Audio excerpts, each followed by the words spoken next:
Hi there, welcome back to let's stream, I guess. Let's play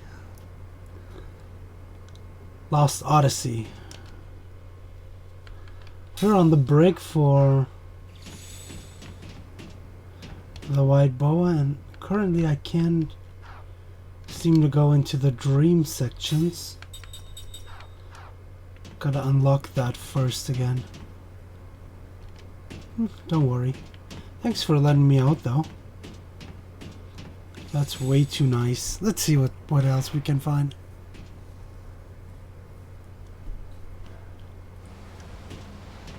The engine? Can I know? Nope. Guess we'll do that later.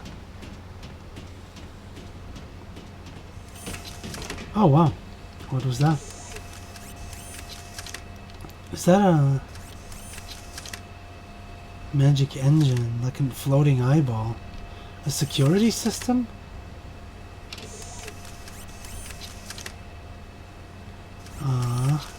So yeah, I can see it. So I guess we'll have to avoid them.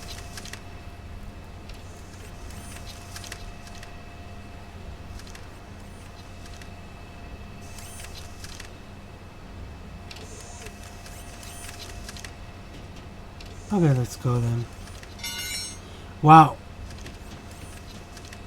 So they can hear me too. But they're not the brightest.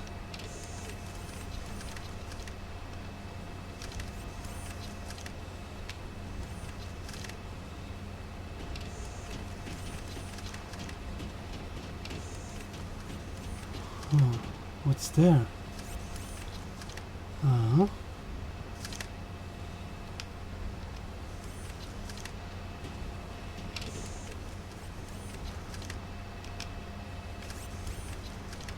Okay, so I'll have to kick them.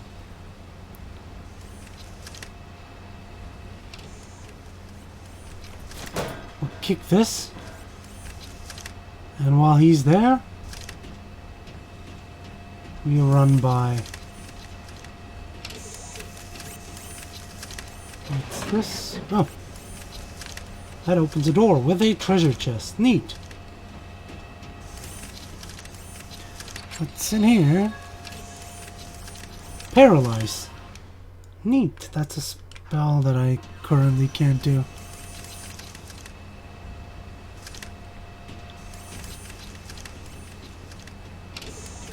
Wait, there's more eyeballs.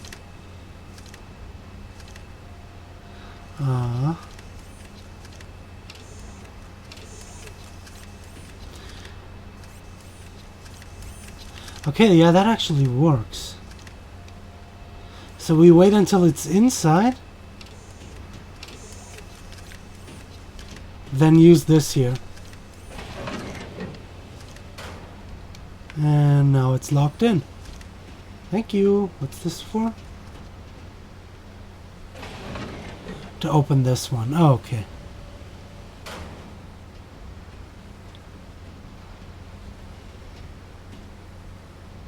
Okay, that's it.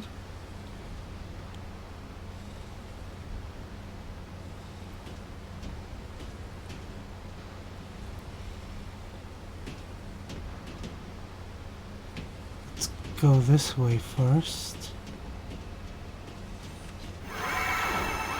Oh shit.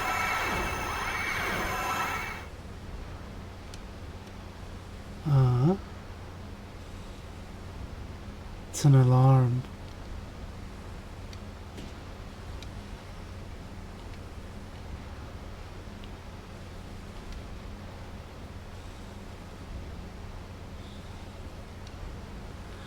Okay.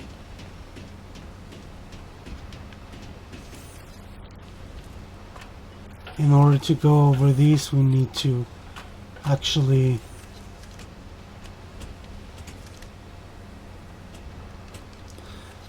sneaky.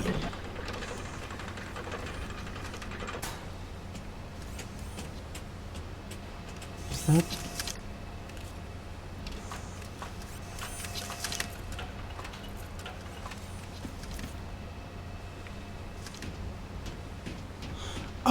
That's a shortcut.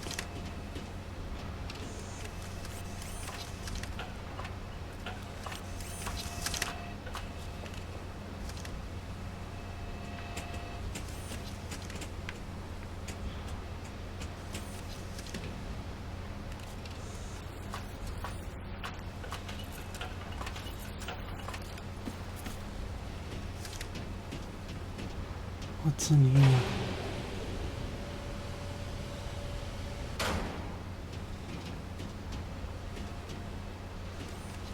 Sleeping soldier?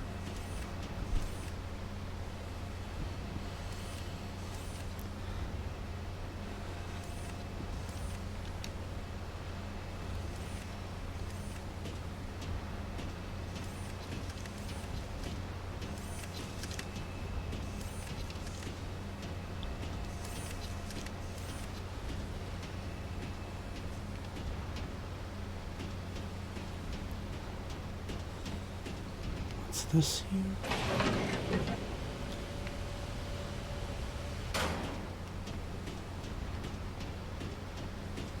Treasure. A slot seat, nice.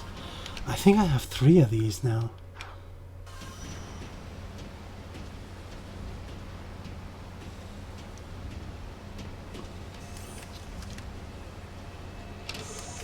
Okay, there's another one of these guys.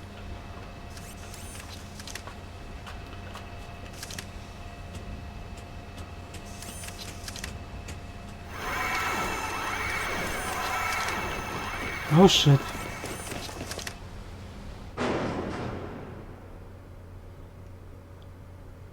Look, it's... Yeah? Oh, did you all get put in there again? I'm so sorry. He... Wow. I did not expect him to be that...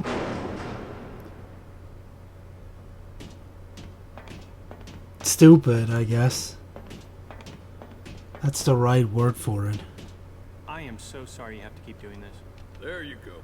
Take it. You've been a great pal. Hey, let's get a drink later. Take care. He really doesn't get it. Thank you. Okay, same thing as before.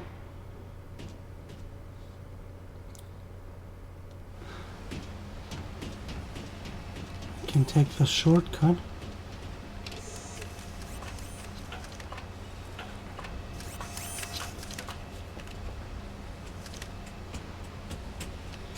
I wonder though, is there anything on the other side? Because I missed...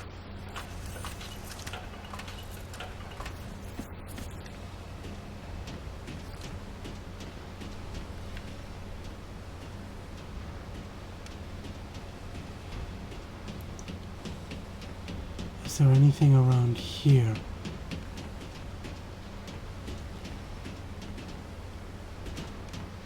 Hmm?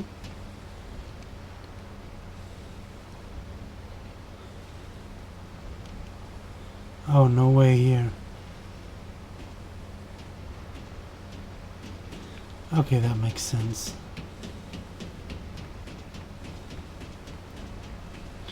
Careful.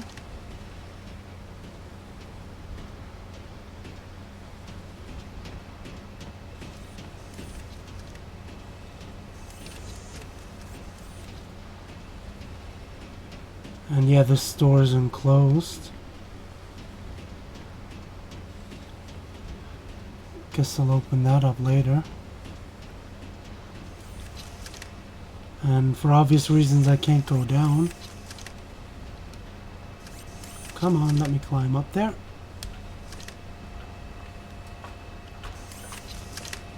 Careful up here.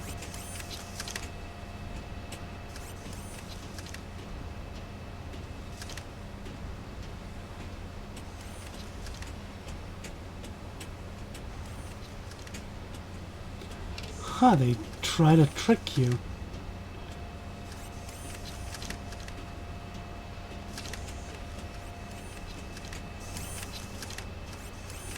Okay, and there's a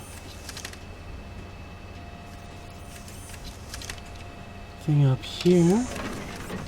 Another ladder.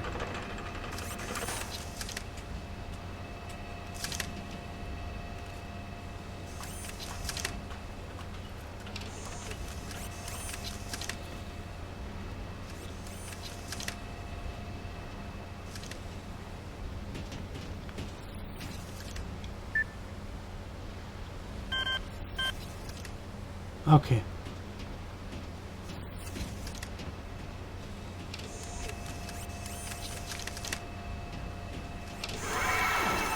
Oh, crap.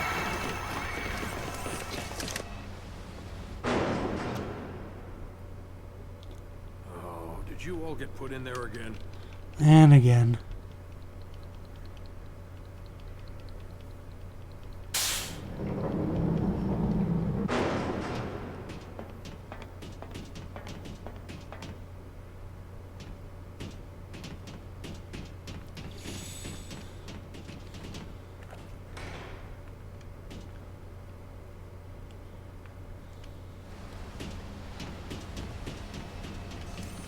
But I wonder what I ran into.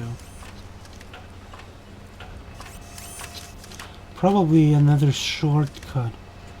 Hi, Eggsy. Yes, I do stream.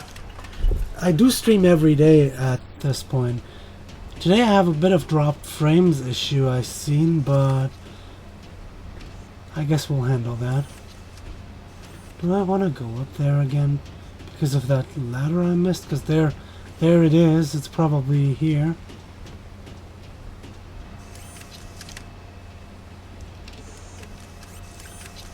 I wonder if I can fight these things later. That'll probably make life a lot easier once I have my weapons back.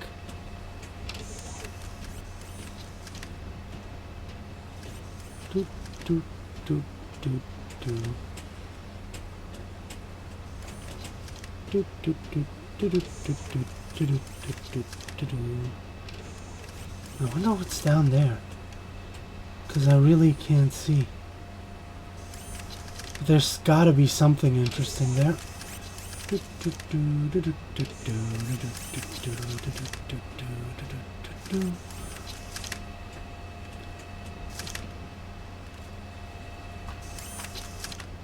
I hope I can jailbreak here. Because I wonder if that guy sees me when I go for that ladder here.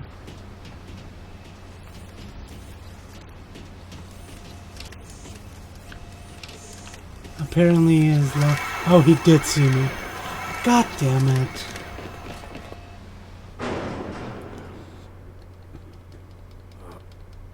And this guy again.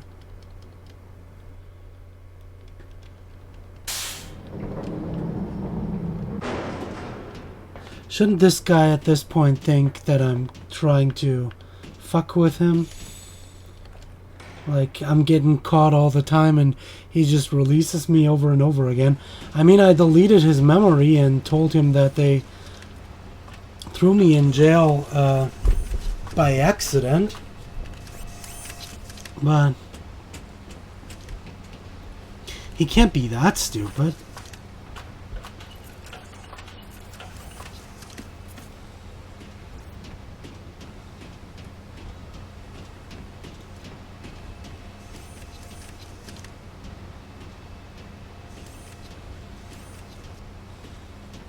I'm gonna try it one more time, just because I think I might, that shortcut might be useful.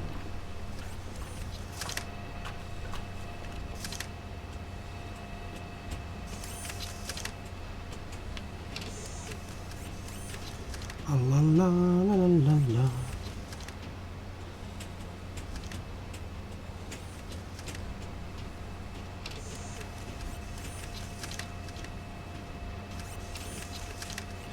Because it's basically just a ladder up, and then again a little thing, one more of these switches to turn off another ladder. So it's just a shortcut to back here.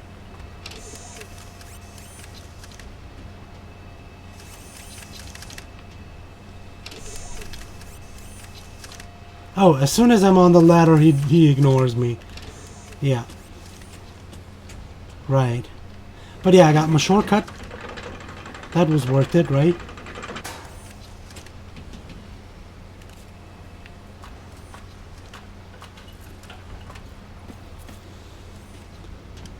Let's press the button. That will probably open up the door. Yay. What's in here? Is that an elevator? Operate. Hey, beta.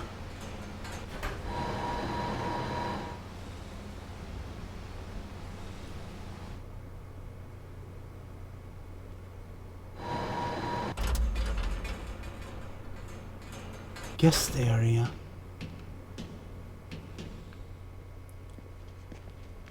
Cutscene. Ooh. Another dream? Or a memory just came back, I guess. What's the matter? I know I keep saying this, and I know I said this earlier, but your memories are returning. Aren't they? Maybe. You hate them so much. What's your problem? Ever since we stopped the magic energy leaking from Grand Staff, you get that look sometimes. Did you get exposed back there? Got no use for the past. Kime! Don't say things like that. It's none of your business. Well, shit happened in the past. Get over it. I mean, it sucks being immortal. Great. Yeah. Maybe I was just a little But too quick hey. to throw that black pearl. Golly, I gotta lighten up. I'm just way too tense. I need to get back to those 3 girls. Ooh. Treasure. Yes, sir. What's in there? Oh, nice. Our stuff.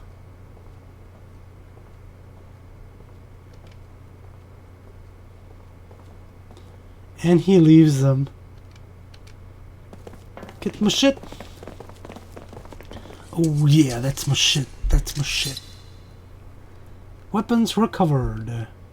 Transformation complete. Oh, there's another treasure.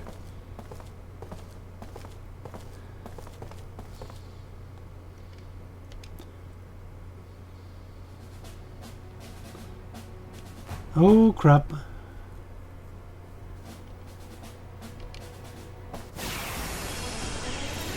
Batul! But we got our stuff back. Oh, they have the same swords as Seth has. Let's see if this guy has anything interesting though.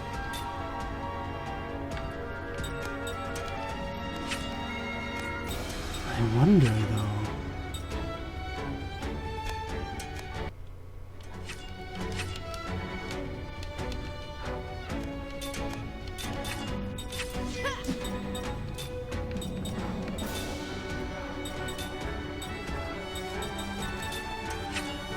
Most of our soldiers aren't too bad.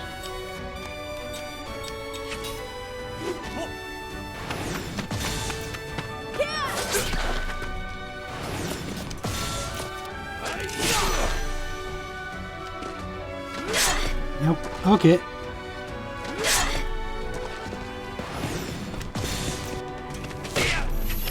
Yeah, that's what you get for messing with me.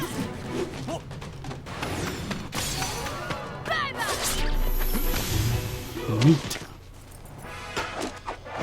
What did you expect? Give me that gold. So much gold, though. Okay, now I can explore this place. Got all my shit back.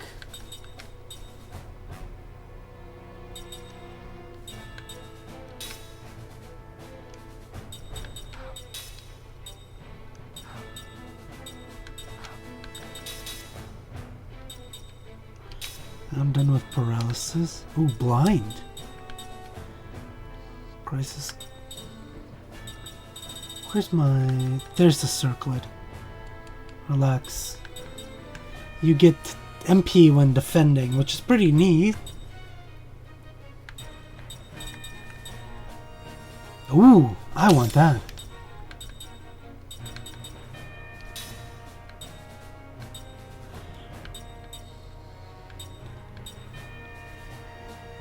Types and elements of enemies. Okay. I wonder when I can see HP values. But first, treasure. Healing potion.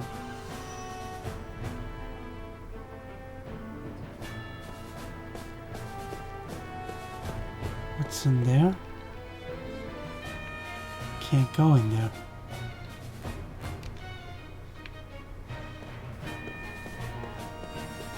Oh, I like that music already. That looks really pretty for a ship. Are you some kind of beast? Huh? What's in here? Oh, these eyes. Junk parts. Well, they drop them.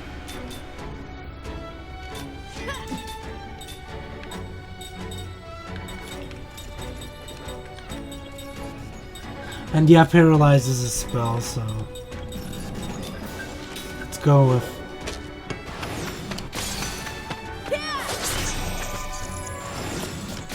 Oh, his sword. Oh crap. Mechanical dog, I guess? And they're resistant to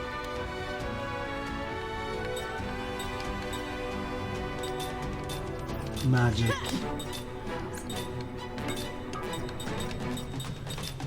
Maybe just to that one. Let's try it. Ow. Wow, these guys hurt.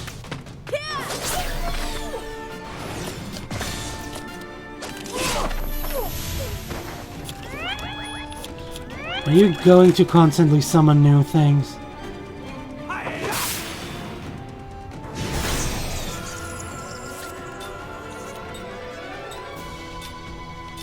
I have a better idea. I'm gonna attack one of them beasts. God damn it. In order to lower his defense, but didn't work. And now he has even more friends. You go after that.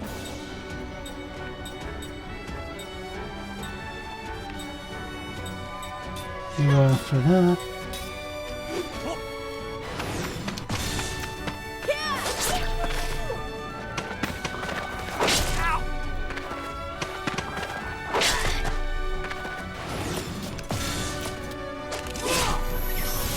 Nice.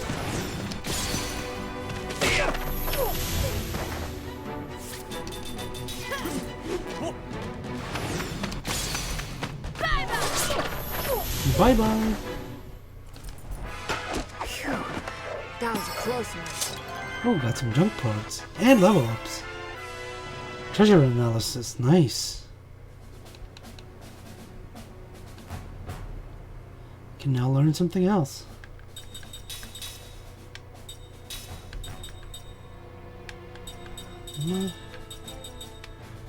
Crisis, paralysis. Let's go with paralysis, because that's going to be useful. Treasure. Ooh, for resurrecting. Can't drink the water for restoration. Too bad.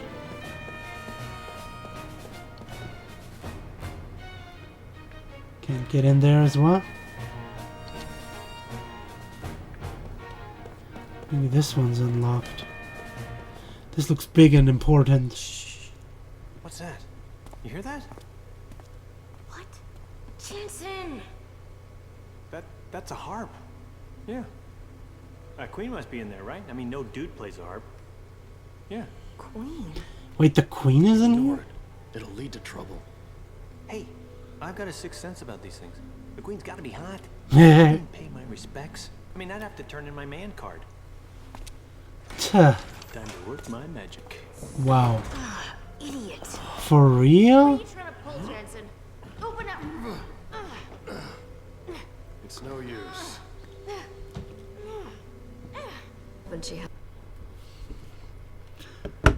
Guess I just lost the connection. Am I back? Seems I'm back. Her hand to me, even when stranded in the middle of the ocean, faced by me, a pirate. She wouldn't show any fear. I felt a certain kind of strength, a special kindness from her. I wonder. Let's see if we find her.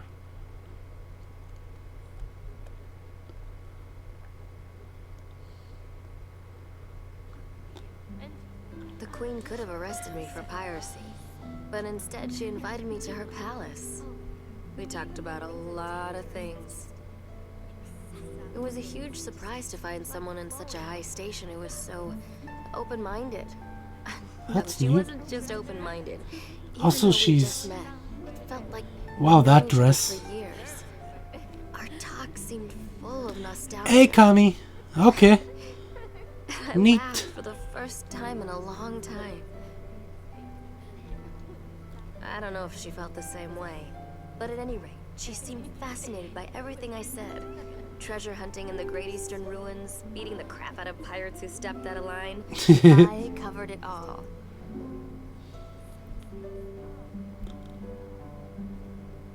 Tell me about your life. But when I look back at the way she let me keep talking, I think she might have longed to be free, just for a moment. No homo. Nah, I love you too, man. Best. Take this. That, look at, holy crap, those clothes. Scoring a queen's pendant without a fight. I must be really lucky today. No, I'm only lending it to you. The next time we meet, I want it back. Okay.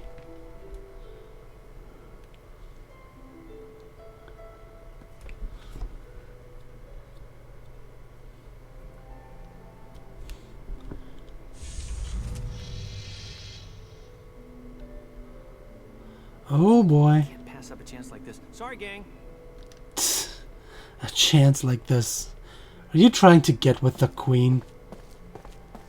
We'll see.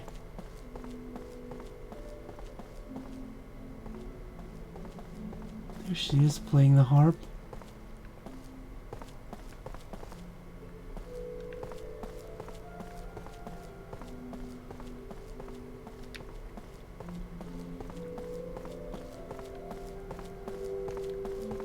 Anything over there?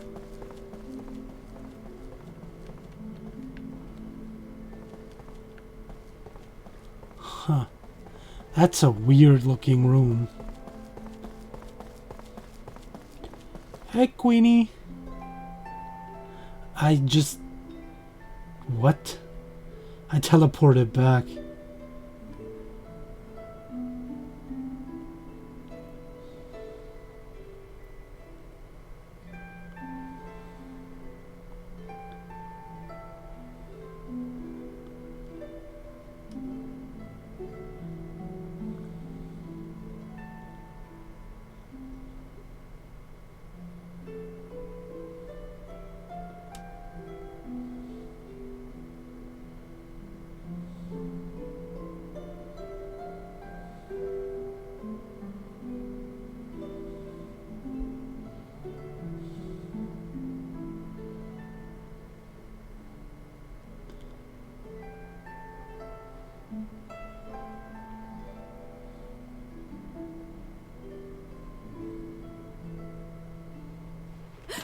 Oh, Wait, wow. Your Highness, please. I'm not dangerous. I swear. Whew, thank you so much. Please, just don't call the guards yet. Who are you? I beg your forgiveness, Your Highness, for the sudden intrusion. Jansen Freed, at your service. I am but a simple fool, drawn here by your lovely harp song. Oh, The White Boa is ordained away. Where did you come from? Any man who heard such an enchanting melody would grow wings and fly to meet you. Land or sea, just as long as he found you. She's Like hot. this. Ah, I would very much like to know your name, Your Highness. Ming Numara. Ah, such a lovely name. And I've finally gotten to see you smile. Please, feel free to laugh at this simple fool. Just seeing your smile has made it worth risking your wrath at my uninvited presence. Is something the matter? She's kind of cute. Forgive my impertinence, but even though your smile shines bright, Your Highness, I also see loneliness. Your harp song you were playing earlier feels the same. It's as if it reflects your own heart. My heart? When you play, the melody radiates kindness and warmth. But sometimes it sinks into sorrow. That sorrow is what drove me to you and sparked a desire to smooth it away. What is that? Magic. I shall heal your sorrow. Please, trust me. If you remain here, your heart will only be stained with more sorrow. Did you just My heart. use a spell on the queen? You. Jansen, why did you really come?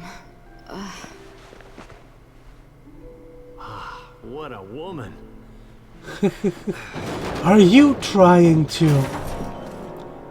kidnap the queen? Just great. He just kidnaps the queen. Holy shit, Jansen. What was that? That can't be any issue. Yes, of course. Oh crap. Hurry! This way! That's gonna be fun. You again? Yes. Jansen, you idiot. Wow.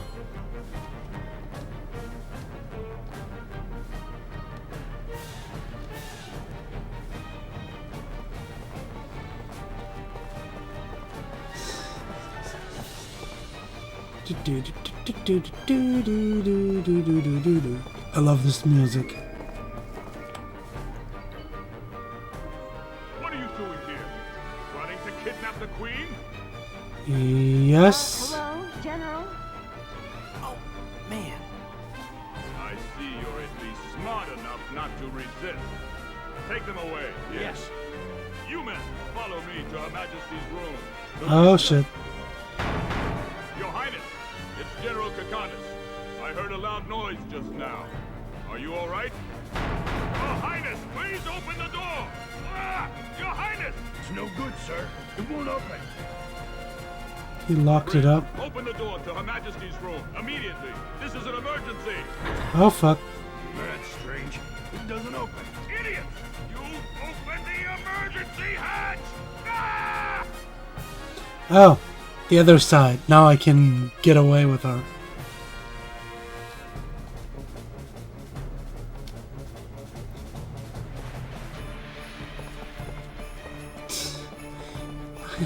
He just kidnapped the queen.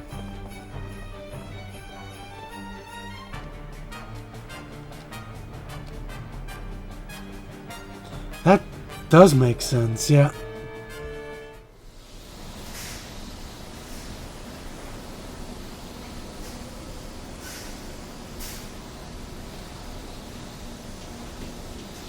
Wait, is that... Am I alone now with just Jansen? Oh fuck. No, it doesn't.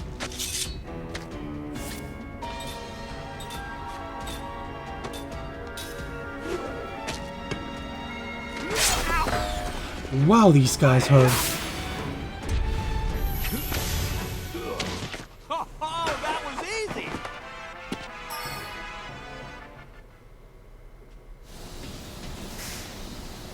Okay, that's where I was before. Let's just get out here, I guess. What's in here? Nothing.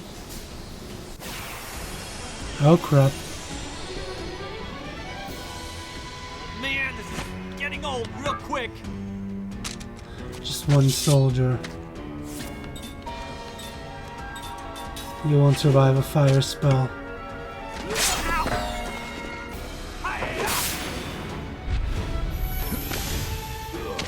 Well, have you fallen for me yet?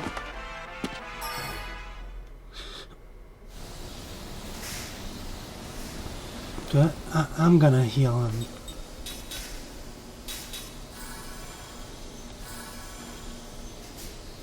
Better safe than sorry.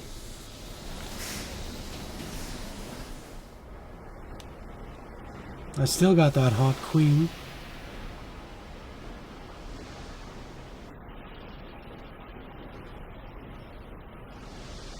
Well, I guess this is as good as any place.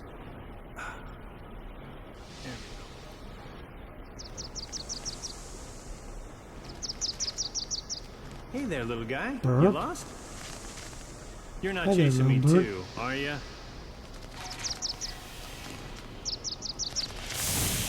Whoa!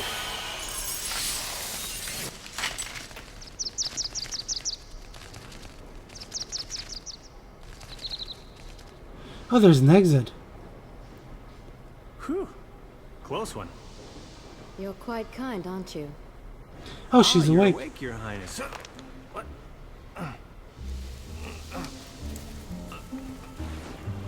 Oh, she's pretty good at magic too. Get out You of this. know, I was never really asleep.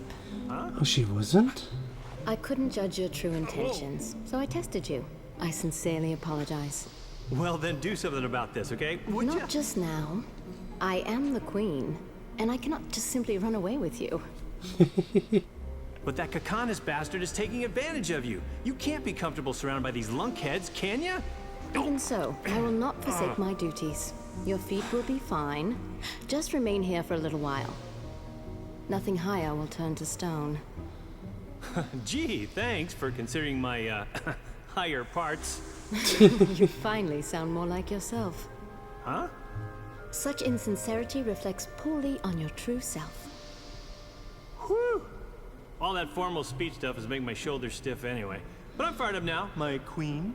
When I get out of this, I'll prove my sincerity to your heart's content. Oh yeah, you can bet on it. Your Majesty! Ah, crap. Oh, this is so unfair. Have you been harmed? Nope, she's fine. Man. He's stoned.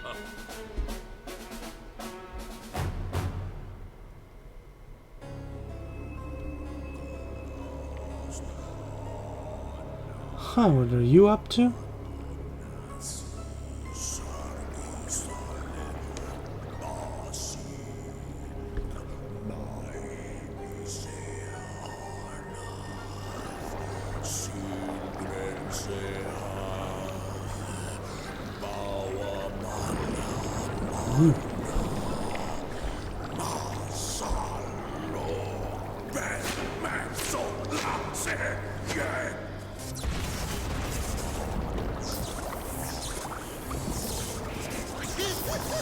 What are you creating?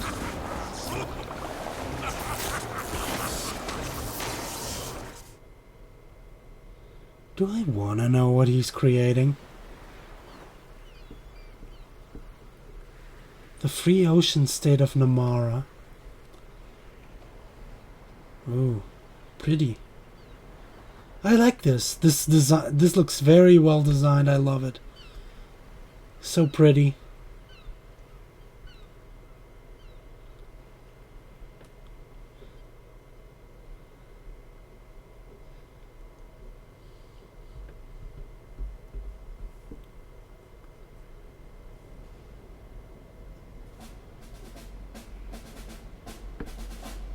Oh wow, loads of soldiers.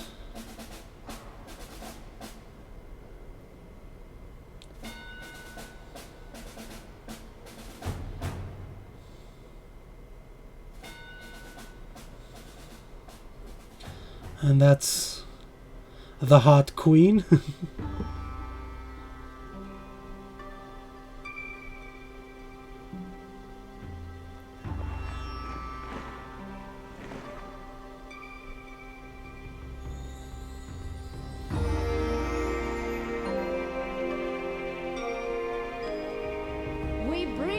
together in this place all our dreams, all our hopes, and all our dedication. We shall not avert our eyes from our shadowed reflection in still water, nor succumb to apathy. Numata exists so that power may coexist in harmony with peace and tranquility.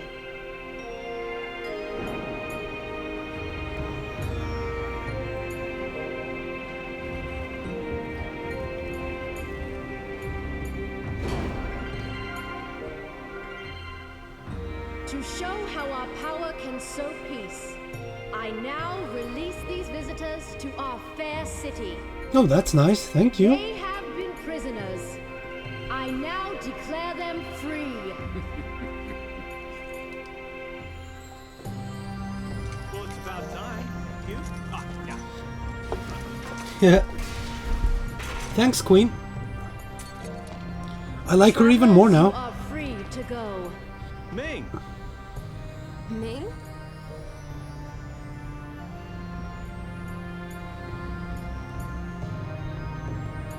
Yeah, that's her name.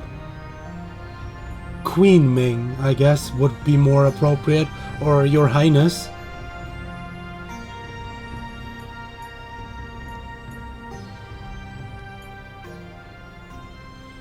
Travelers! Thanks to Her Royal Majesty's leniency, you are now free to go. Now, Yay. move along! Royal Guards, dismissed!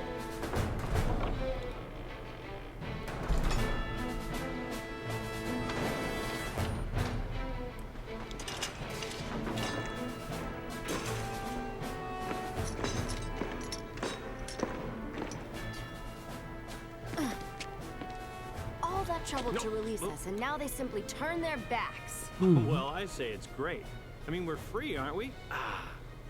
And it's all thanks to Ming. It bothers me that you speak so casually of the Queen. Is there something you're not telling us, Jansen? Did you do something to her? Come on. Maybe. But yeah, we're free. Free to go. We're in the philosopher's chamber. Kaim, I want to give you your bruiser ring back.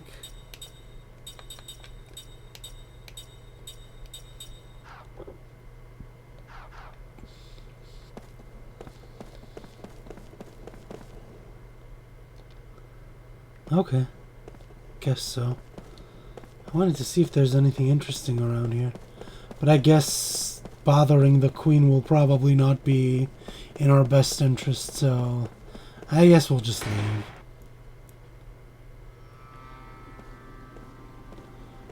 Facade. There's a save point here? That's pretty nice, because we also have a dream sequence that we haven't had checked yet, so I'm gonna do that now.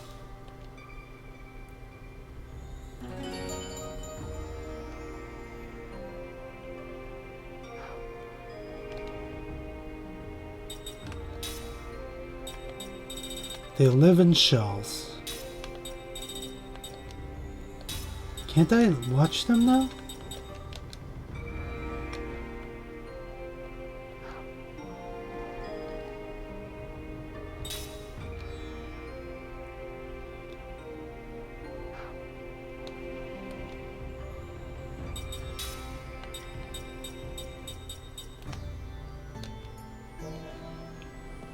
I guess I'll have... no, not the guide button.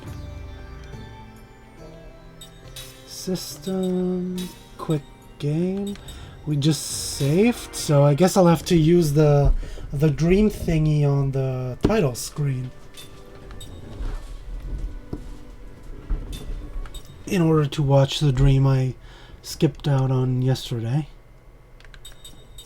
There it is, they live in shells. Okay, that way I can watch it. They live in shells. He is in darkness. Unlike the darkness of night, it's enclosed, devoid of depth or expanse. He hears a heavy door slowly opening. A shaft of light shoots in, but it's not so well defined as that. To eyes accustomed to nothing but darkness, however, this faint gleam feels like a shower of sparks. "Stop this, please, I beg of you, let me go." A young man's screams echo through the emptiness. No voice answers him. Crouching in the darkness, Kaim counts the footsteps. 3 men have come in. The disorderly footsteps probably belong to the young man. The other 2 are perfectly regular. "Please, I'm begging you. If it's money you want, I'll get you all you could ask for on the outside, I promise. I won't forget to show my thanks to you, please." The only reply those 2 men who have brought the young one here is the clunk of an iron lock opening. "No, no, please, I'm begging you. I'll do anything you want. All right, anything." A dull thud is the sound of the flesh tearing, bone wrenching. Someone collapses at the floor. A strangled scream. The clunk of an iron lock closing. Kaim knows the young man has been thrown into the shell, diagonally opposing his own. When you are locked into one of these windowless shells, your hearing becomes actually sensitive. I'm sorry. "Don't do this. Let me out of here. Please, let me out of here." From the sound of the voice, Kaim can imagine a young man's face with a boyish traces. A small-time hoodlum, hardly a step above a teenage gang member. When he was still on the streets, no doubt, he used to swagger down the sidewalk, his cunning but cowardly eyes staring every which way. 2 men who brought him to maintain their silence to the end, their footsteps moving off together. Heavy door opens and closes again. Left alone in the darkness, the young man halts in his entreaties for a time. But when he realizes they will do no good, he shouts himself hoarse, spitting out one curse after another until he begins to sob. "Quiet down there!" an old man calls out from the inner shells. It won't do you any good to make a fuss. Time to give up, sonny." This is the voice of the oldest man living in the dozen or so shells lined up in the darkness. He was already here when Kaim was sent to this place. He's always his role to quiet and comfort the obstreperous newcomers. "If you got time to bawl like that, keep your eyes closed." "Huh?" "Just make sure you keep sucking on your memories of the outside like a piece of candy." Sounds of suppressed laughter come from one of the surrounding shells. Kaim joins with a smile and a sigh. All the shells in the dark are supposedly full, but few of their inhabitants are laughing. Most of them have lost their strength to laugh. "Hey, Sonny!" The old man continues in his role as advisor to the newcomers. "No point making a fuss, just calm down and accept your fate. Otherwise," and here a note of intensity enters the old man's voice, "they'll just drag you out of here feet first." This is exactly what happened yesterday to the former inhabitant of the young man's shell. He had been screaming on and off for a day. Then came a day of banging his head against the shell wall. Then nothing, until he was dragged out in silence. "So, to get a hold of yourself, sonny. Don't let the darkness swallow you up. Close your eyes and imagine nice scenery from the outside. The bigger the better, the ocean or the sky or some huge field of grass. Remember, imagine, it's the only way to survive this place." This was the advice he always gave to newcomers. But the young man screamed tearfully, "Who the hell do you think you're kidding? Survive this place? And then what? You know what place this is? No exit. Prison.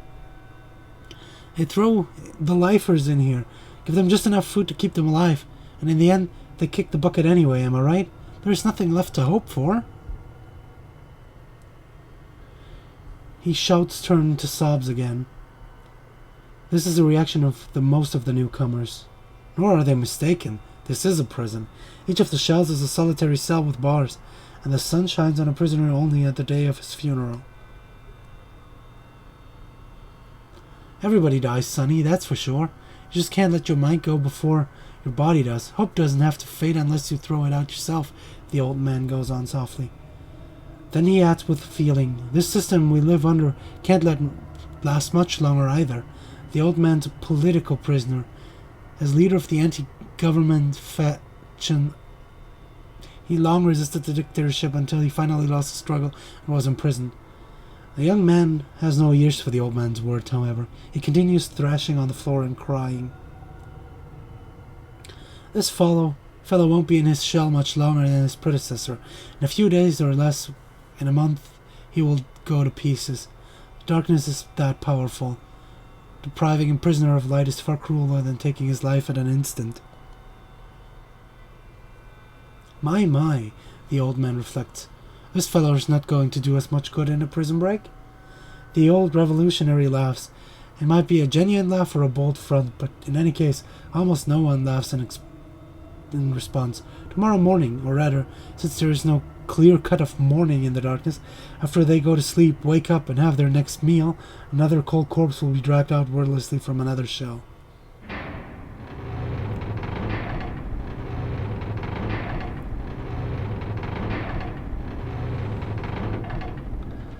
Hey, listen! No, Navi, shut up. How many of us are here now? The old revolutionary asks. Answer if you can hear me. I can hear you, Kine says. His is the only voice. Man, this is bad. We were full up a little while ago. The old man gives a dry chuckle. Kime asks, I wonder if something's happened out there. Maybe so, answers the old revolutionary. If you ask me, this would be the perfect time for a coup d'etat or a revolution. My boys aren't going to keep quiet much longer. What was your name again, Kime? Have you noticed what's happening?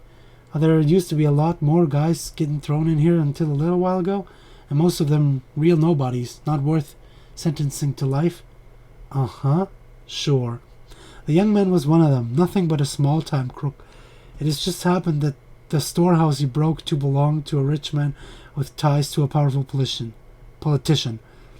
This was the only reason they put him in a shell. The shells always used to be full. They would throw a bunch of men in here, and they would die. Then the new men would come, and they would die. The young man was one of those. The terror of being enveloped in darkness was too much for him, and he went to pieces. He was apparently having hallucinations at the end. I'm coming, Mama, I'm coming. Wait for me, please, Mama. He repeated over and over like a child. Where are you, Mama? Are you here? And gouged his own eyes out with the bare hands. I figured things were getting scary out there. The cops losing control, so the government was really starting to crack down, which is why these shells were always full. This is what brought the young man here.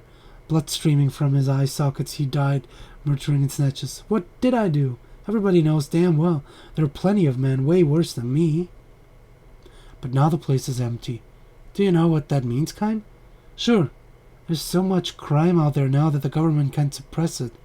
You got it. The whole royal family might be stung up by now, for all we know. It's a revolution. It'll happen any day now. That means you and I will get out of here. My boys will come and get us. Just hang in there a little while longer.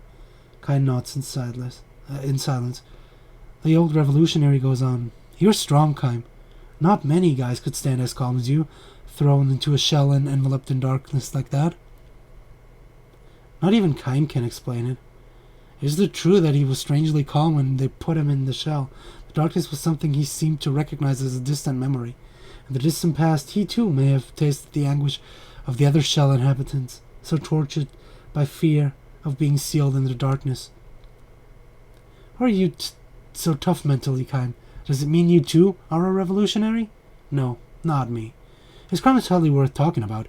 He resisted somewhat under questioning when they brought him into as a suspect, and for that he was branded a rebel and thrown into a shell. The old man is probably right, though. The country's dictatorship is almost certainly in its last days. Won't be long now. We'll be back in the real world before we know it. I have hope right here, and it will stay here until I abandon it myself, the old revolutionary mutters, as trying to convince himself.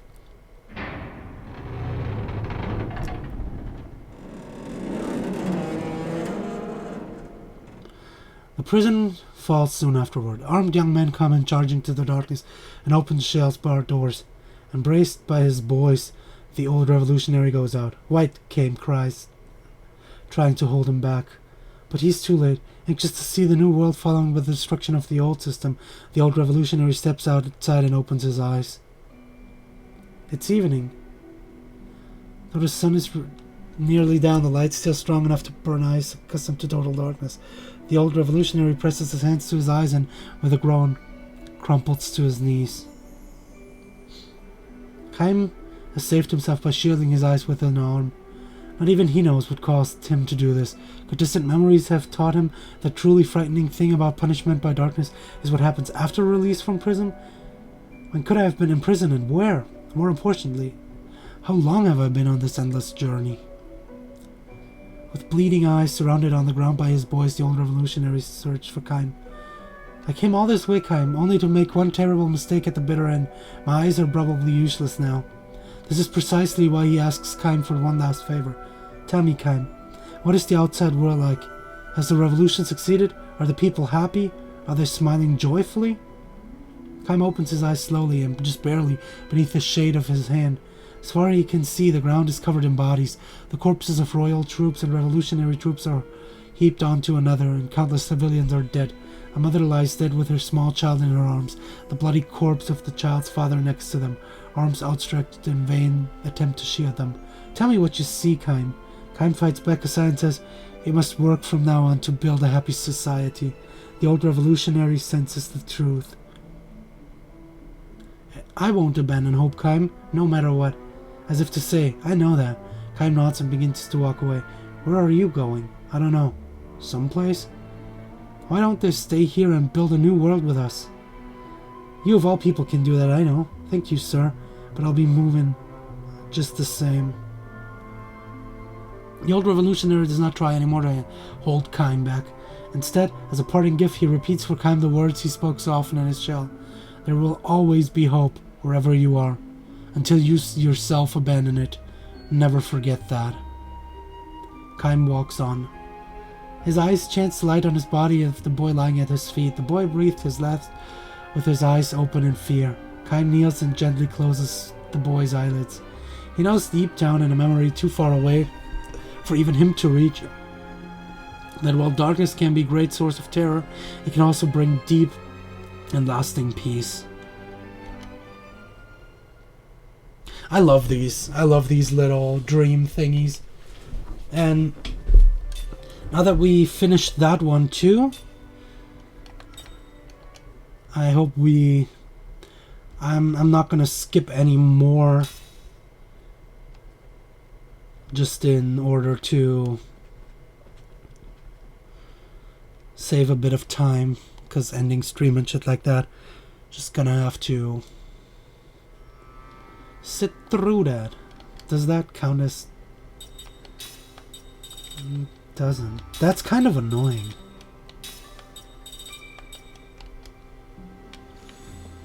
Maybe I have to,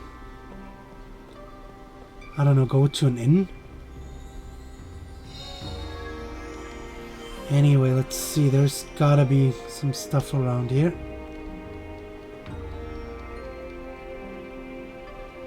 Oh, there's something here. A seed. Nice.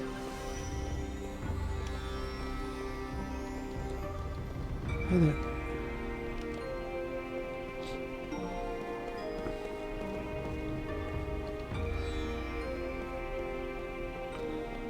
There's something here. 100G. And there's another one. Another seed. 1 seeds, 2 seeds.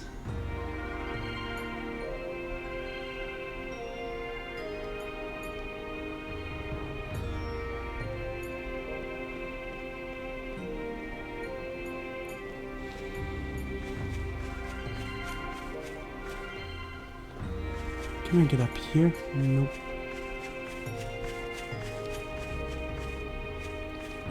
Hi there. Oh.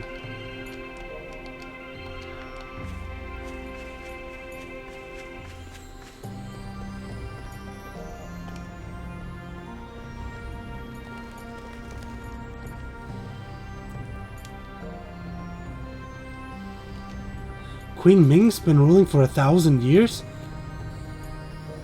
Are you kidding? Is she another immortal?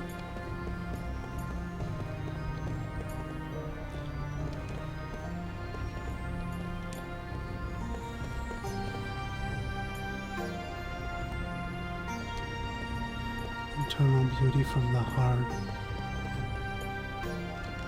Oh, there's a treasure. 5 sun catalysts.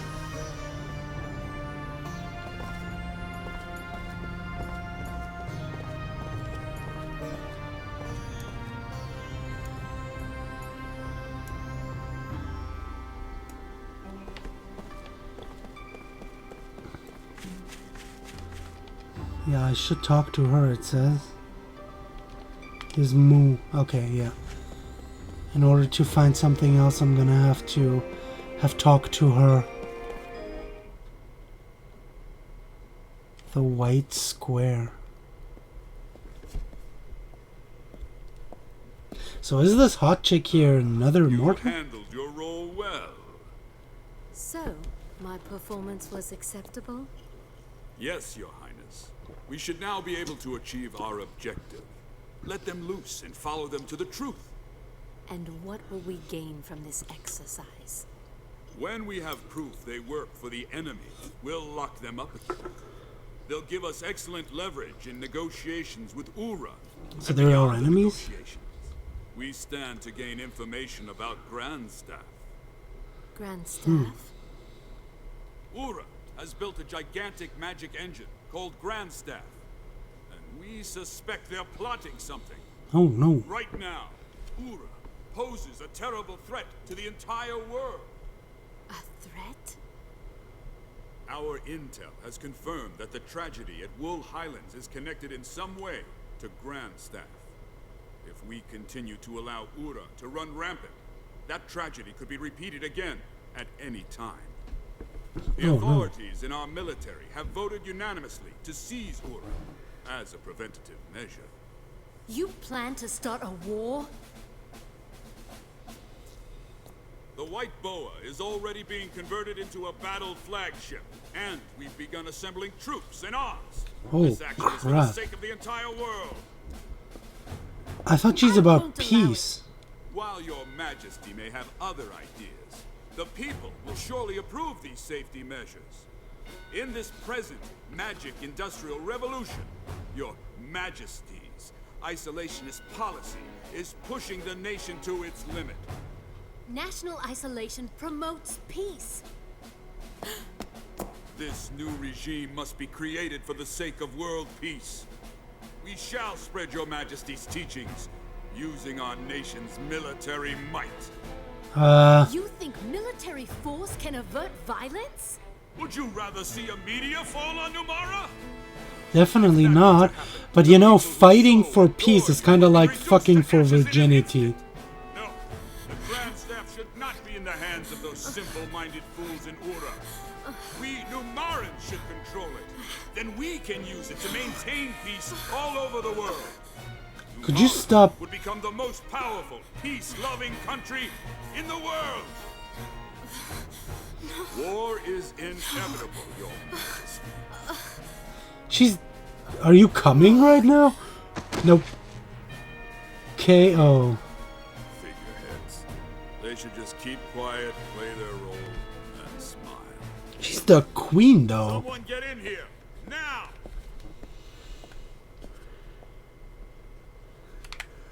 Well, she definitely isn't approving of what them...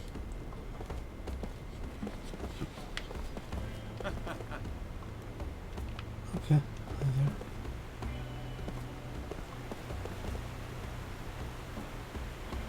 It's a magic monitor. That's the main street. Oh, flowers. For a seed.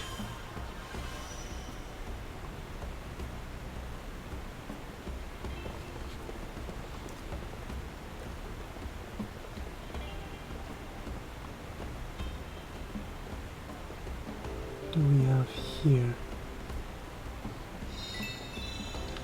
10G. And an aqua bomb.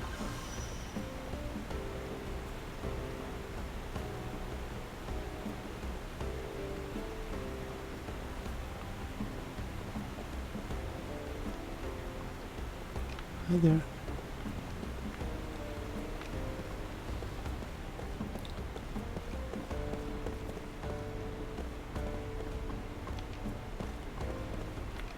Hi there.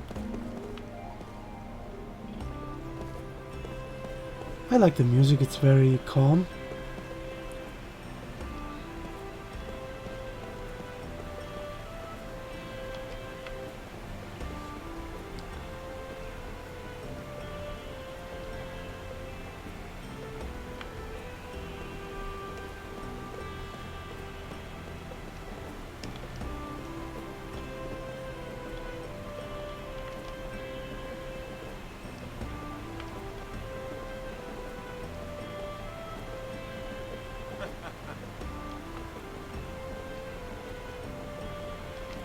Call Mia.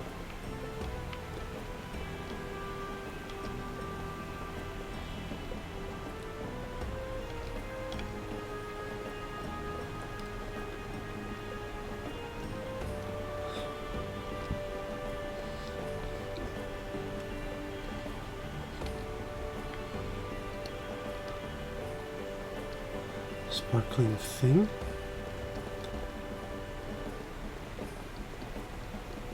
Where's the sparkly thing?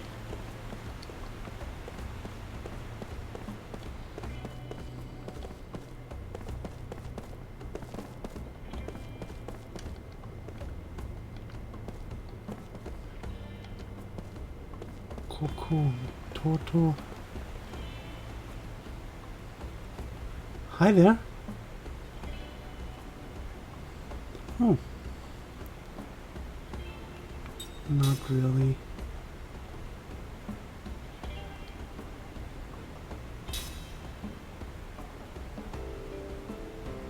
Okay, let's play tag. Gotcha. Oh, thanks for that slot seed.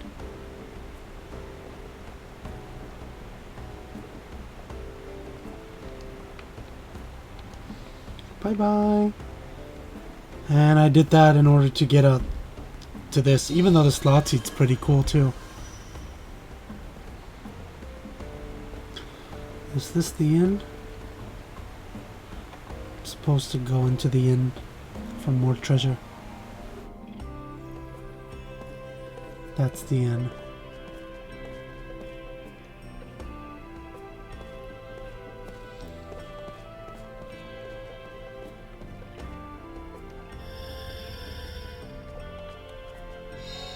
Anti-paralysis herb. Hi there.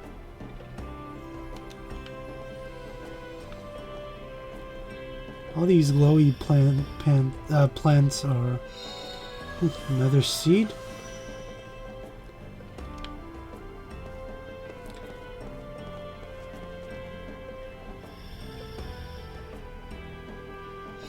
Another seed, and this one has an item.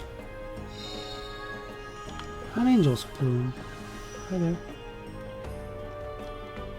Talk to me.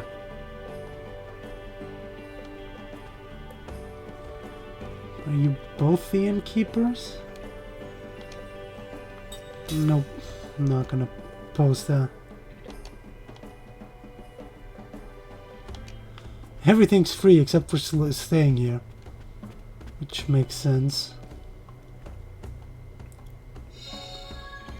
Healing herb. That's a pretty inn though. Hi there.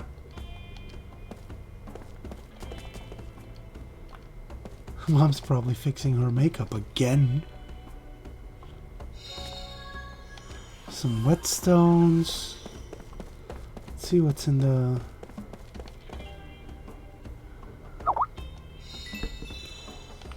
A few G's. And waterfall clusters.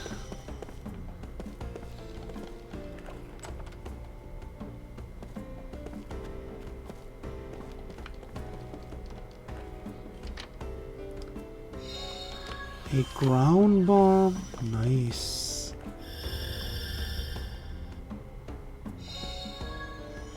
And another seed.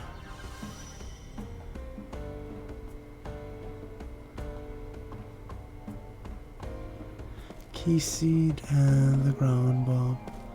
But there's more around here.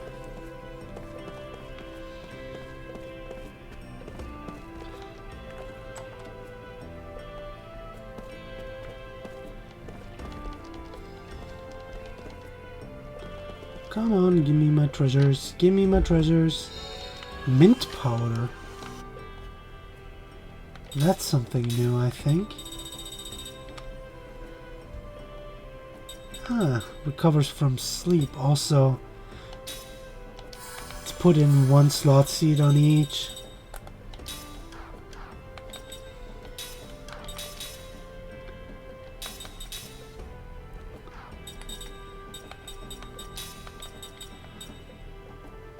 Put level 2 black magic on it, even though he's currently learning level 2 black and white. Wait, are you already on guard heal? Yes, you are. I wanted to have anti-poison though.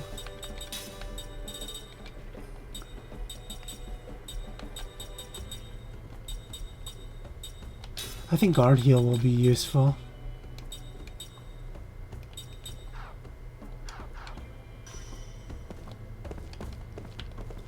Oh, there's another pod.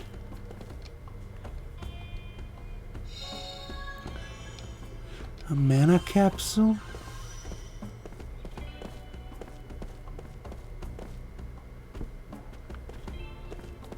Okay, what's in there?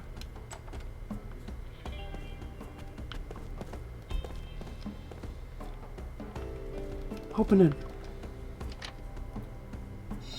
10G.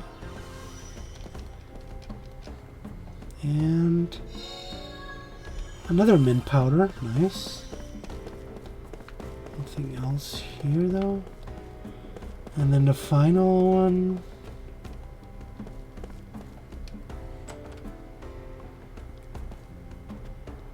There's a person in here and still more treasures to steal. 5 guardian ores.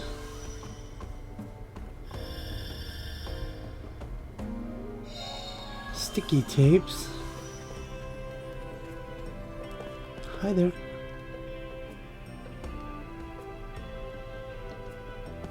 I guess that's all.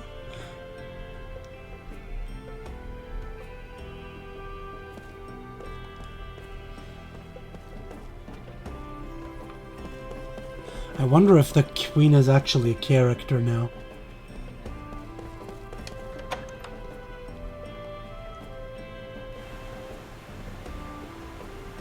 See what's here.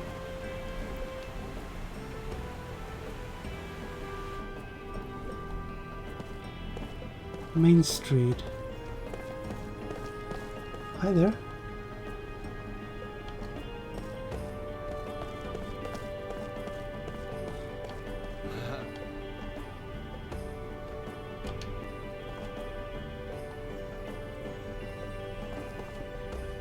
There's another plant. For another seed.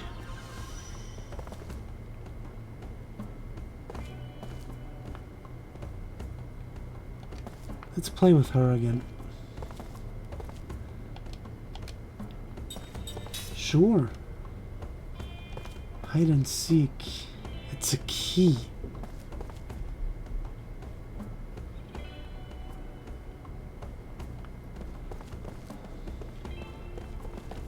Hi there.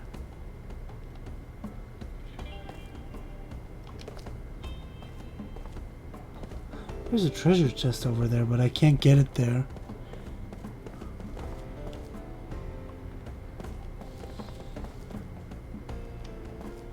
What's in here? Artisan sun. Huh. That's pretty.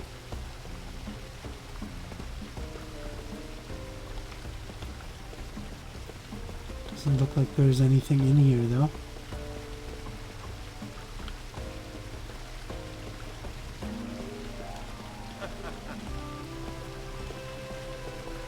Maybe there's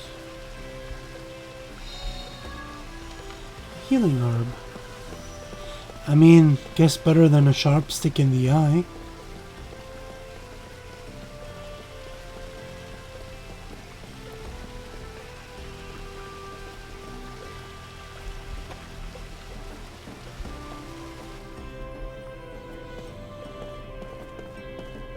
There's this way. More flowers. For another key seed.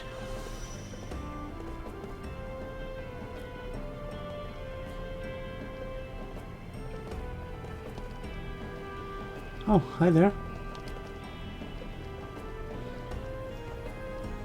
You want to be a mercenary?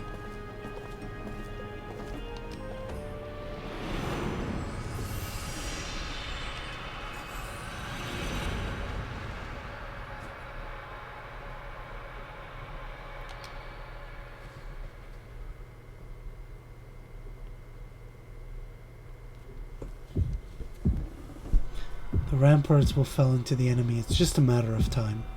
They will mount their attacks at dawn. The main body of the Allied forces is already drawn far back from the front.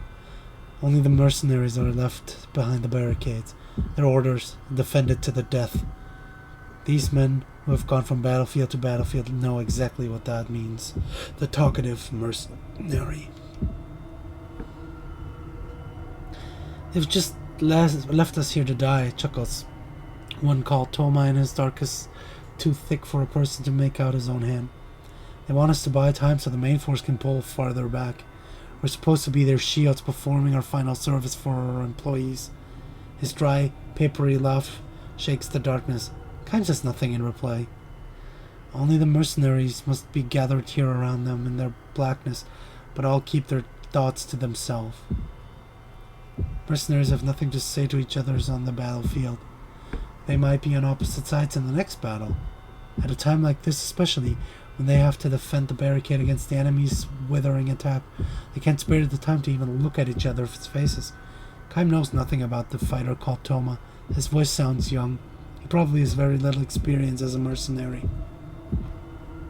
If a man grows talkative in the face of death, it means that deep down somewhere he has a weakness that prevents him from becoming a true soldier. A mercenary with even a hint of such weakness can never cheat death and live to see another day. It is the law of the battlefield, and a man like Toma will only learn the law in the moment before he loses his life. We're done for. We'll all be dead in the morning. We'll have that silent homecoming they talk about. I can't stand it, I just can't stand it. And the darkness, no voices rise to second their sentiments. It's too late for talk like this. The day they choose the mercenaries' path was when they should have resigned themselves to death. They sell their lives for little money.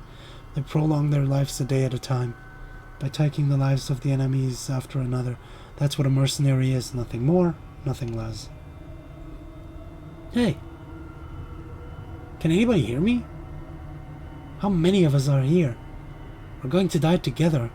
We'll just be a line of corpses in the morning. Don't shut up now. Answer me. No one says a thing. Instead of voices, the silent darkness begins to fill with a tangible sense of annoyance. Wordlessly to gather on the battlefield, wordlessly to fight the enemies, and just as wordlessly to die. That's the rule of the mercenary. The aesthetic of the mercenary, if such an expression may be permitted. But Toma has taken it upon himself to abandon that aesthetic. I know it was hopeless from the start. Headquarters didn't know what they're doing. There was no way a strategy like that could work. You know what I'm talking about, don't you guys? We had to lose. It's a total mess. I wish to hell I had joined the other side. Then we could have gotten a mountain of cash for winning. Could have drunk ourselves blind. Could have had all the women we wanted. I could have gone either way on this one, but I picked the wrong side to fight on. Hey, you! An older voice booms to the darkness, an angry voice. Yeah, what? Answers Toma. His voice more vibrant now that at least having found someone willing to talk to him. As if to crush his momentarily enthusiasm, the other man goes on. How about shutting up a while? If you really want to run off at the mouth of that much, can send you to the next world a step ahead of the rest of us. I'm sorry. Instantly dejected, Toma falls silent and the darkness goes still again. Stillness changed, however, with a deep tension, far deeper even than before Toma started talking. The veteran warriors know. Watch out for the talkative man. Being talkative means trusting in words. Trusting too much in words. Words are useless on the battlefield. You take up your weapon in silence. You steel yourself in silence. You fight in silence. You kill the enemy or he kills you in silence. All the mercenaries here have lived that way, all but the talkative one. A soldier who clings too desperately to words may cling just as desperately to something else. To the sweet trap of betrayal, for example, or the seduction of desertion under fire, or the lure of madness. Kaim has often seen pitiful mercenaries who, unable to endure the terror of being surrounded by the enemy, go berserk and attack men from their own side. Will Toma prove to be another one of these cases? The possibility is great, and no doubt the other men are thinking the same thing too. In the stillness they turn their same gazes towards Toma that they reserve for confrontations with the enemy, looking for any signs of change in his demeanor. The moment they perceive the slightest threat in him, a blade will soundlessly pierce the left side of his chest. The silence continues. Not even the usually all-night cries of insects can be heard tonight as they were last night. Perhaps the insects know enough to clear out in advance of the enemy's dawn attack. The thought reminds Kaim that he saw no birds in the area yesterday either. Although animals came to snatch food when the man first built this fortification, there's been no sign of them for several days now. Animals have mysterious powers of foreknowledge the human have lost. This becomes painfully obvious from any visit to a battlefield. There can be little doubt that the animals have turned their backs on this barricade. Right about now, in some distant forest, a huge flock of blackbirds may be taking wing in search of human corpses to strip off their flesh. It's feast time, boys! They already know, somehow. Once the sun is fully up, the battle will be over. If they don't get here first, they'll lose their feast to a flock from another forest. The black bodies hidden against the night sky, those birds are now probably flying for all they're worth. A voice in the night, Toma's voice, weeping. Listen, you guys, I don't know how many of you are out there, but we're all going to die in the morning. Or most of us. Maybe one or two will live to escape, no more. Think about it. Those are lousy odds. You all have been through this before. You're veterans, war heroes. You're probably not scared, but even so, even if you're not scared, don't you think this is stupid, huh? Tell me. You've been through a lot more battles than I have, so tell me, what the hell are we here for? We don't hate the enemy. We don't owe the leaders of our side anything. But we've got to kill the enemy and follow our leader's orders, and we're still going to end up dead. Tell me, guys, don't you think it's pointless? Don't you think it's stupid? The only response to Toma's are the impudent click of a tongue, the darkness followed by someone else's sigh of annoyance. I can't take it any longer, says Toma. I hate this. And now he's sobbing. All I wanted was some money, and maybe something better to eat, and maybe nicer clothes. I would have been happy with that. What a mistake I made, taking work like this. Should have never done it. Kaim keeps his senses open for movement in the night. Aside from himself and Toma, 5 other soldiers are crouching down in the darkness. Not bad. All are experienced warriors. They would have not been able to put up with Toma's whining otherwise. If they had let themselves get angry and started shouting at him, or grabbing him by the throat, or walling away at him, they would have just ended up consuming their strength and energy before the work started at dawn. If this is an assemblage of men who know to keep their silence, their chances for life are much greater, assuming, that is, that the talkative, weeping man does not become too great burden for the rest of them. Still sobbing, Toma continues to curse his fate. Suddenly something is different. Something stirs in the silence. This could be bad, Kaim thinks, sharpening his attentiveness still more. When dawn breaks, Toma will get in our way. Because of him, the possibility for the life will wither. The mercenaries know that, and because they know it, they might do whatever it takes for them to secure this for themselves even the slightest added chance to live. I don't want to die here, I tell you. Not now, not here. Not a worthless dog. You guys feel the same way, don't you? Moonlight shines down from a rift in the clouds. For split seconds, Toma's tear-stained face appears in the darkness. He's even younger than Kaim imagined from the sound of his voice. He's practically a boy. Clouds hide the moon again, and thick black darkness enfolds everything once more.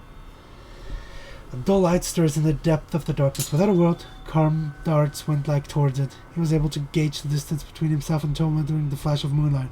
Kaim grabs Toma's arms. Something hard falls to the ground. The dull light flashes again. A time at the feet, and melts again into the darkness. A knife. Driven by fear of death, Toma was trying to slit his own throat. Toma twists away and tries to free his arm from Kaim's grasp, but Kaim chops him in the solar plexus. Without uttering a sound, Toma passes out. With Toma slung across his back, Kaim stretches through the darkness. Eventually, Toma wakes up and thrashes his legs to get loose. "Stop it! Let me go!" Kaim lowers him to the ground. "Every once in a while, the moon comes out. Check your direction when that happens. Go straight towards the setting moon," Kaim says gently. "What the hell are you talking about? It's the only way you can get out of here." Kaim has chosen the thinnest part of the enemy's encirclement. Of course, there is no guarantee that getting through here will save him. From now on, Toma will have to believe in his own luck and abilities. "Are you coming too?" "No, I'm going back. You escape alone." "Why? You come too." "Let's both escape. Come with me." Toma clings to Kaim's arm as he pleads with him, but Kaim gives him a hard slap on the flesh of that cheek is too soft to belong to a veteran warrior. It's the flesh of a boy, a kid. "You go alone." "But why?" "To live, that's why." "What about you? You want to live too, don't you? You should run away with me. You don't want to die, do you?" "Want to live?" No, Kaim has no great desire to live. He lives because there's nothing else he can do. He lives because he has to. Toma is far too young.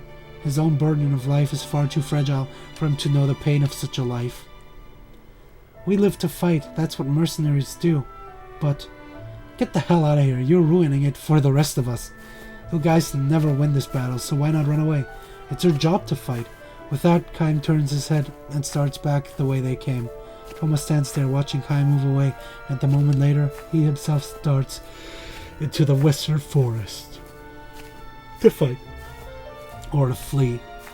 Kaim cannot know which holds the greater promise for life. He also believes it's better to not know, except, "I hope you make it, boy," he mutters, walking on. The eastern sky is beginning to brighten little by little. Soon the enemies, all our attack will begin. In the western forest, a few birds take to the air. Perhaps it means that a small-scale battle has started in this silence, or the poor young mercenary has been felled with the back to the enemy. Kaim does not look back or break a stride. He feels certainly that the talkative mercenary before the war broke out, the boy was selling fruit in the market along the highway. He was a good boy, took good care of his mother, the woman of the market were saying. Live a long, full life, Kaim wishes for the boy and himself. Walks on, glaring, listening. The littering east sky. Mercenary's life is not for everyone, that's for sure.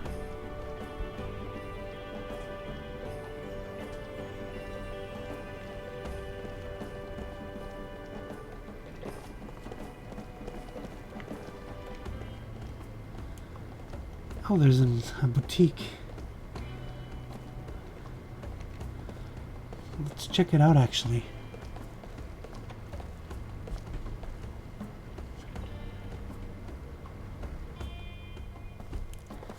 It's Nin's Boutique. Oh, that's beautiful golden shit. And 10G.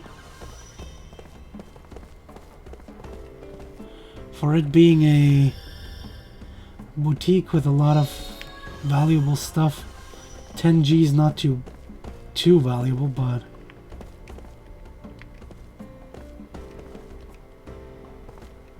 limits to regular customers. Huh. I guess I can't just walk past. No.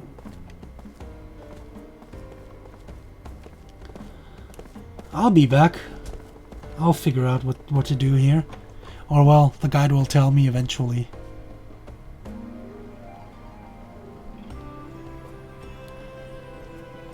The alley.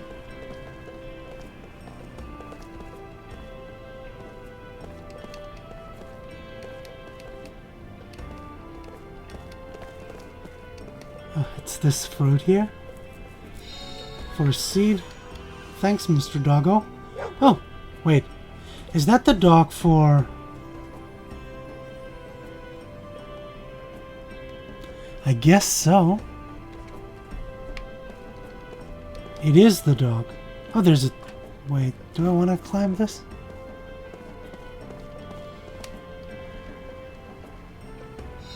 Let's take the seed first.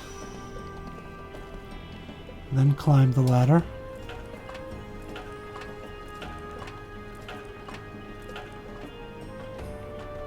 Yeah, it says here, climb the ladder.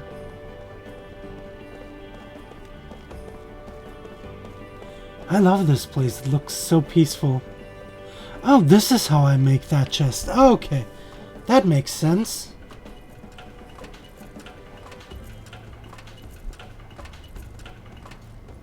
Or maybe not. There's another chest here.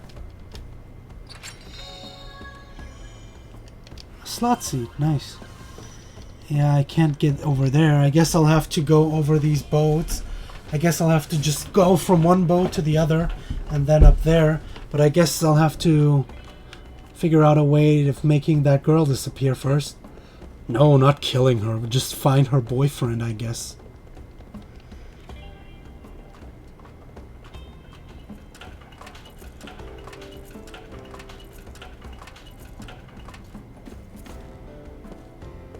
Okay, if I go this way... This is where...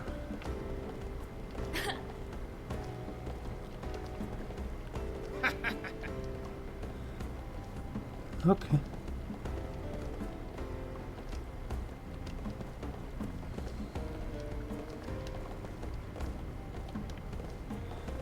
Let's look here. This is where with the two carpets. And that's the treasure.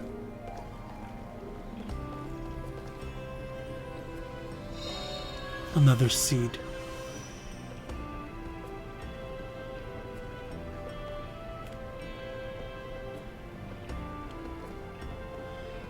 I want to enter here, I guess.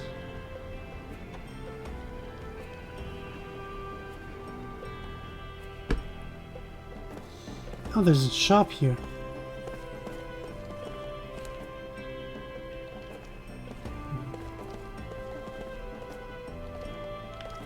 Okay, I can't enter this room.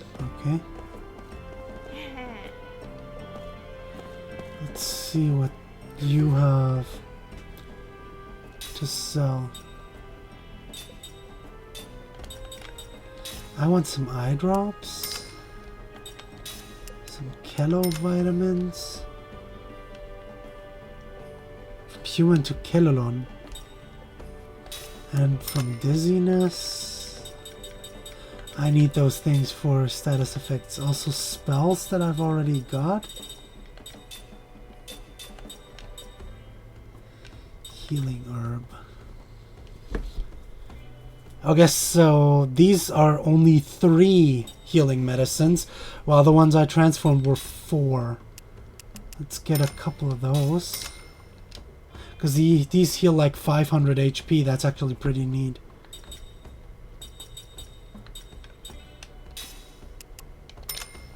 I think 5 should be enough for all the status ailments. I'm gonna keep mana herbs the way they are. And I'll leave the bombs the way they are too, for now.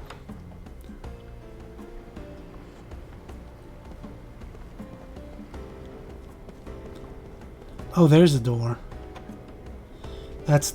So that's the back door into the shop. And there she is. Hey. Did she unlock it? Oh.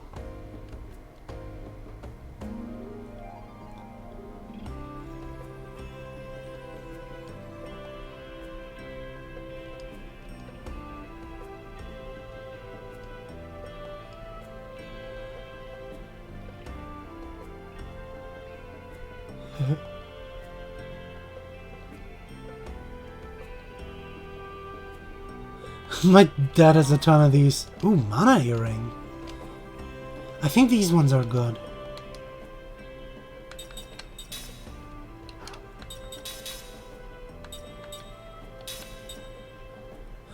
Ooh, increases maximum MP. Oh wow, this is going to be neat. Even though it's just like 3 MP for him, that's gonna be neat on people like Jansen. A wind bomb.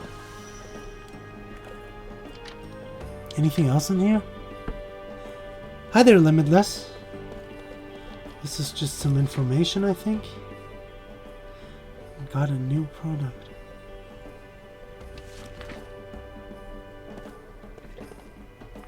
Okay, there's an exit here. What's in here? Ooh, 100G. Can I open the other ones too? 5 Gale Wings. And the middle one. Proceed. Merry Christmas to you too. There's some nice stuff in here. That was worth breaking in here.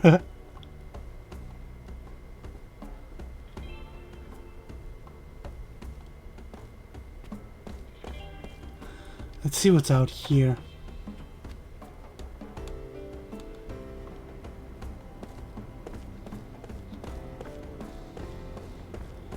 Oh wait, there's...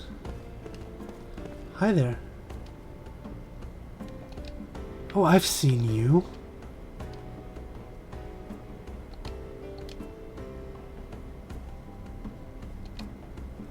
Oh, he's getting the treasure chest for me?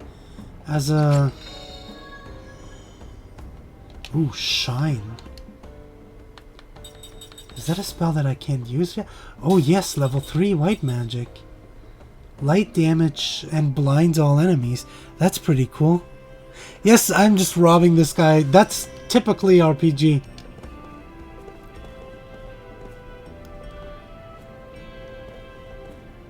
White magic shine. Okay, yeah, now let's go back.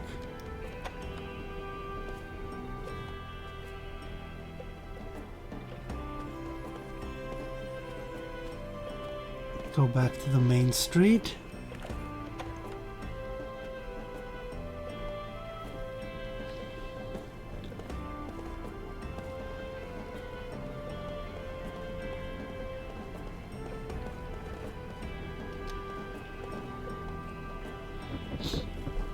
Thank you, now the loading is all taken care of.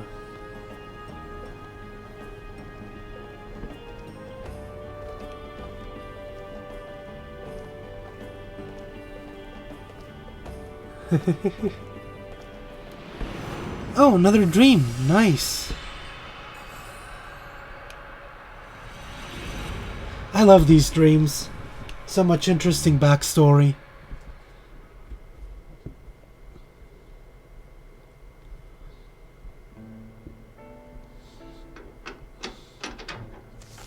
Letters from a weakling.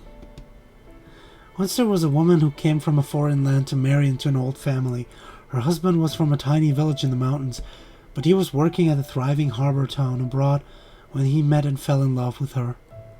All the time he asked her to marry him, his father in his home country collapsed and died. Being the eldest son in the family, his young man had no chance but to return to his homeland, taking her with him, of course. Her name was Mina. Mina. Yeah, this game is pretty tough so far, but I'm enjoying it, and I really love that whole backstory stuff. No, this game is really hard. This was not a name used by the women of his homeland, and indeed her name was not the only thing that was different. The color of her skin, hair, and eyes, and the language she spoke were all different. Had the young man's hometown been a harbor city where people of many different lands cross paths, this would be nothing unusual about this. In such places there were any numbers of homes that welcomed foreign men and women into the family, generation after generation. But this is about as deep as the country as you can get. The young man told Kaim, sighing, on the night he made Mina his wife. Kaim has rushed here, all the way from the harbor town, the far country, to attend the wedding.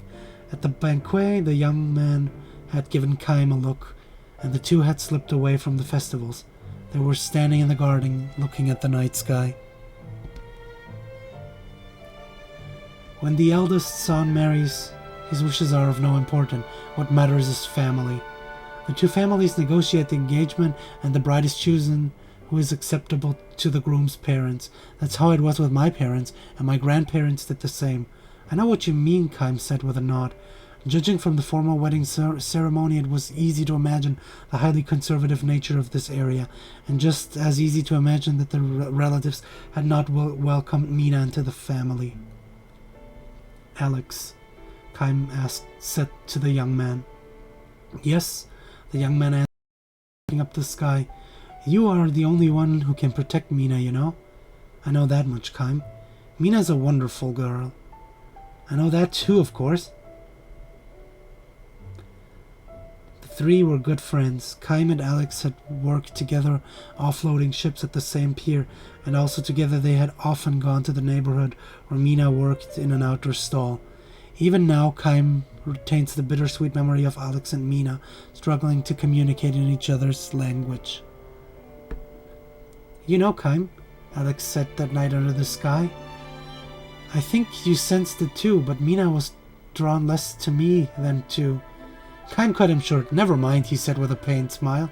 Of course Kaim knew how Mina felt, and if it had responded to her feelings, she and Alex would have not been married here today. Oh, did? Yeah, something I've seen. I've 4K frames right now. Is everything right again?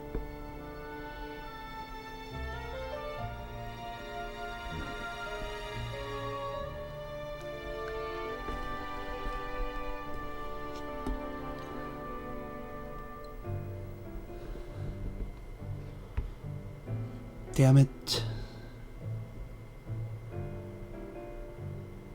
Is stream up again? I think we should be up again.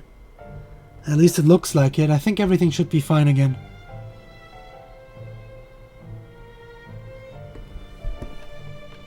Okay. One of Alex's uncles stepped in out of the house, drunk. Hey Alex, what are you doing here? He growled. The groom can't be absent from the reception. Sure, I'll be right there, Alex said, turning towards his uncle. Kaim tapped him on the shoulder. Make Mina happy, Alex. Leave it to me, he answered with a smile. Come on, said the uncle. Hurry up, the groom's supposed to sit here the whole time. The entire family's here, and we're going to drink the night away. He grabbed Alex's hand and dragged him to the house. The man was all smiles with Alex, but when he glanced at Kaim, his borderline polite smile could not disguise the gleam of distrust in the eye for an outsider. Kaim was sure had noticed the same gleam, though perhaps not as openly displayed in the eyes alighted on Mina. So that was the kind of village to Mina had come as a bride. You'd better make her happy, Alex, Kaim called out again towards his friend, receding from, I'm counting on you. But now the uncle had his arm around Alex's shoulder and was noisily monopolizing his nephew's attention. Alex never heard those voices from Kaim. Yeah, the thing is also, I'm using Restream in order to stream to Twitch, YouTube, and Hitbox at the same time, so that also adds a bit of delay.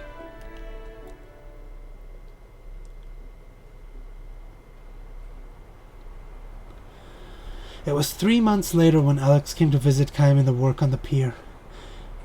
I'm in town on a buying trip, so I thought I'd stop by to say hello, Alex announced. But judging from the fatigue evident on his friend's face, Kaim had a pretty good idea of his real reason to come here. As casual as possible, asked Kaim, how's Mina doing? With a feeble smile, Alex replied, after the wedding, things happened.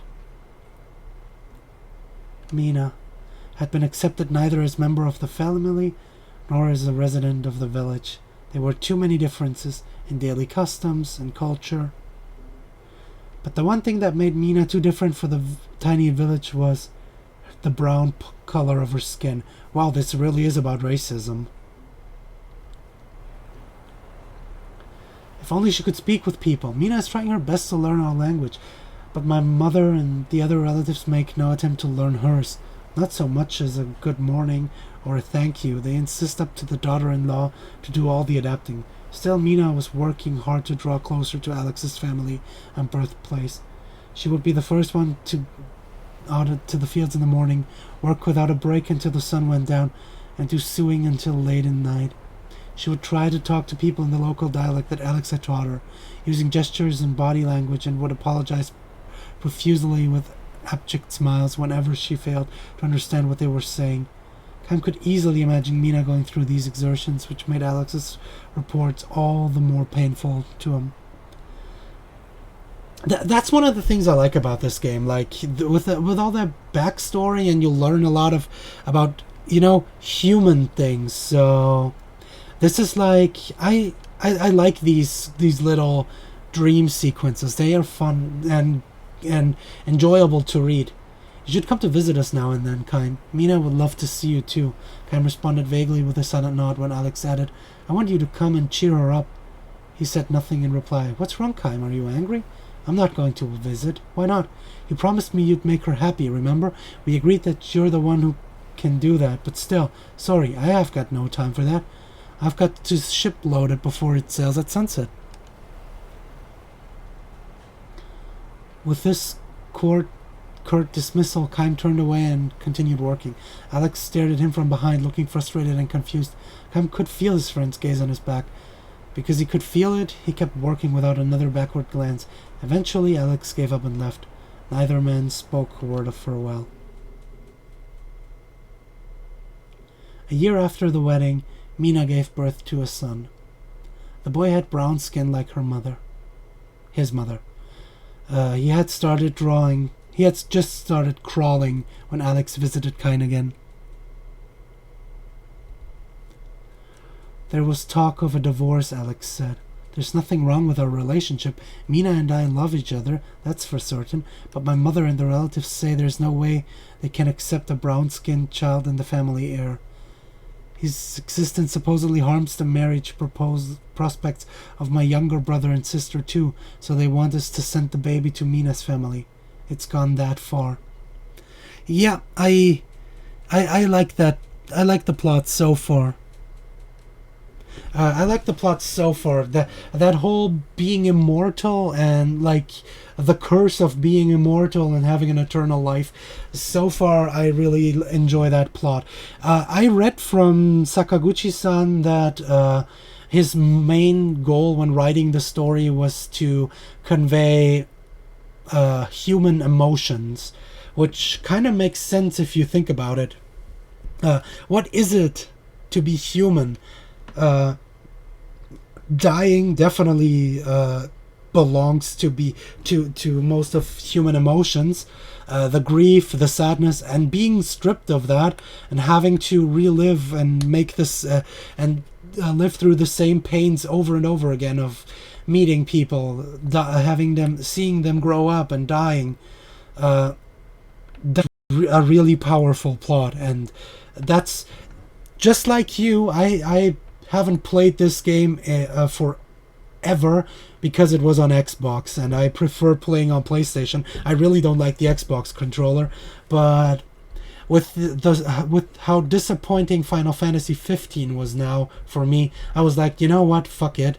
I know there's one good JRPG out there that I would really enjoy playing. I'm just gonna get Lost Odyssey and just gonna play it, and that's why I'm here on stream with it.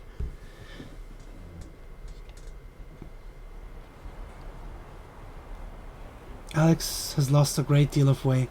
He was obviously living with much pain every day, trapped as he was between family and Mina. None of this made sense to Kaim, however trapped Alex may be. As long as he was firm on what was important to him, there could only be one answer to his family's demands, and he should be able to arrive at without anguish or confusion. Stream died again?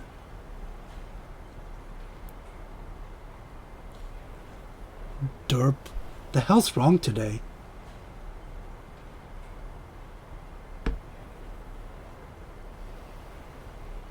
I wonder. Because the funny part is, it worked fine. Like all the other days I've been streaming. And according to OBS, I should be live. So I don't know. I know how strong you are, Alex sighed, speaking to Kaim's back as Kaim went on hoisting huge spine-snapping crates in silence.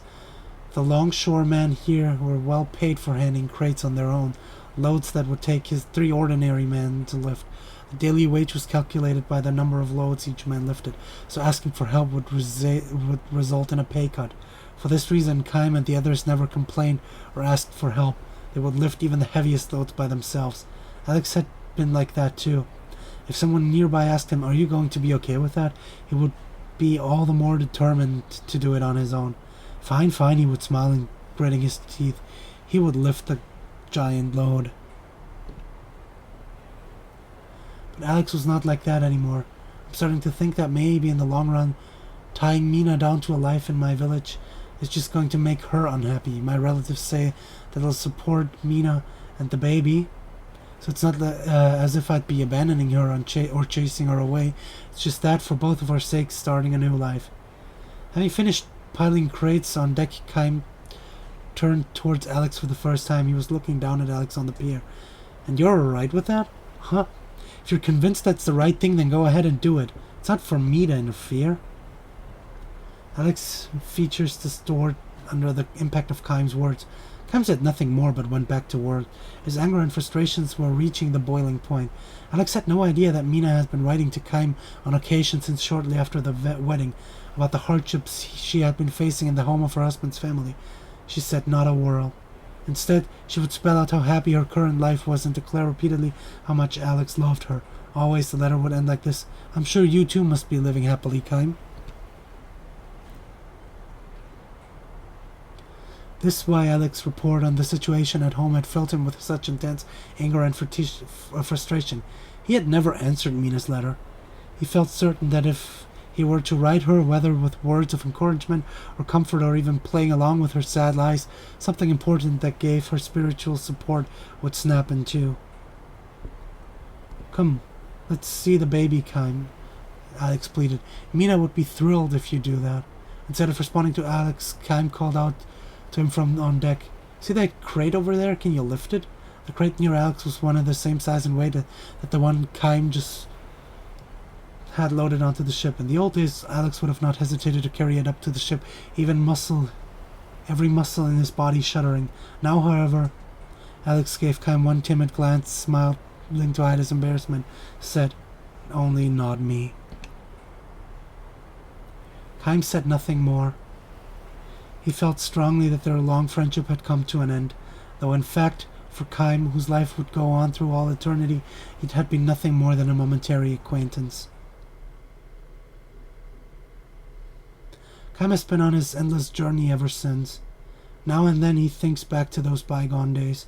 Both Alex and Mina, long ago, came to dwell along his distant memories, the kind of memories that revive with a deep sense of bitterness, and they are there to this day. Alex made his third trip to see Kaim a year after the baby was born. Having wasted away to a mere shadow of his former self, Alex stared vacantly at Kaim, and his voice lacked all intonation as he announced Mina's death. She had killed hanged herself in the barn. Kaim was amazed of his own detachment that he took in Alex's words. Mina's letters had stopped coming several months earlier. Either she no longer needed to spin those sad little lies about being accepted by Alex's family and the townsfolk, or she had lost the strength to invent them anymore.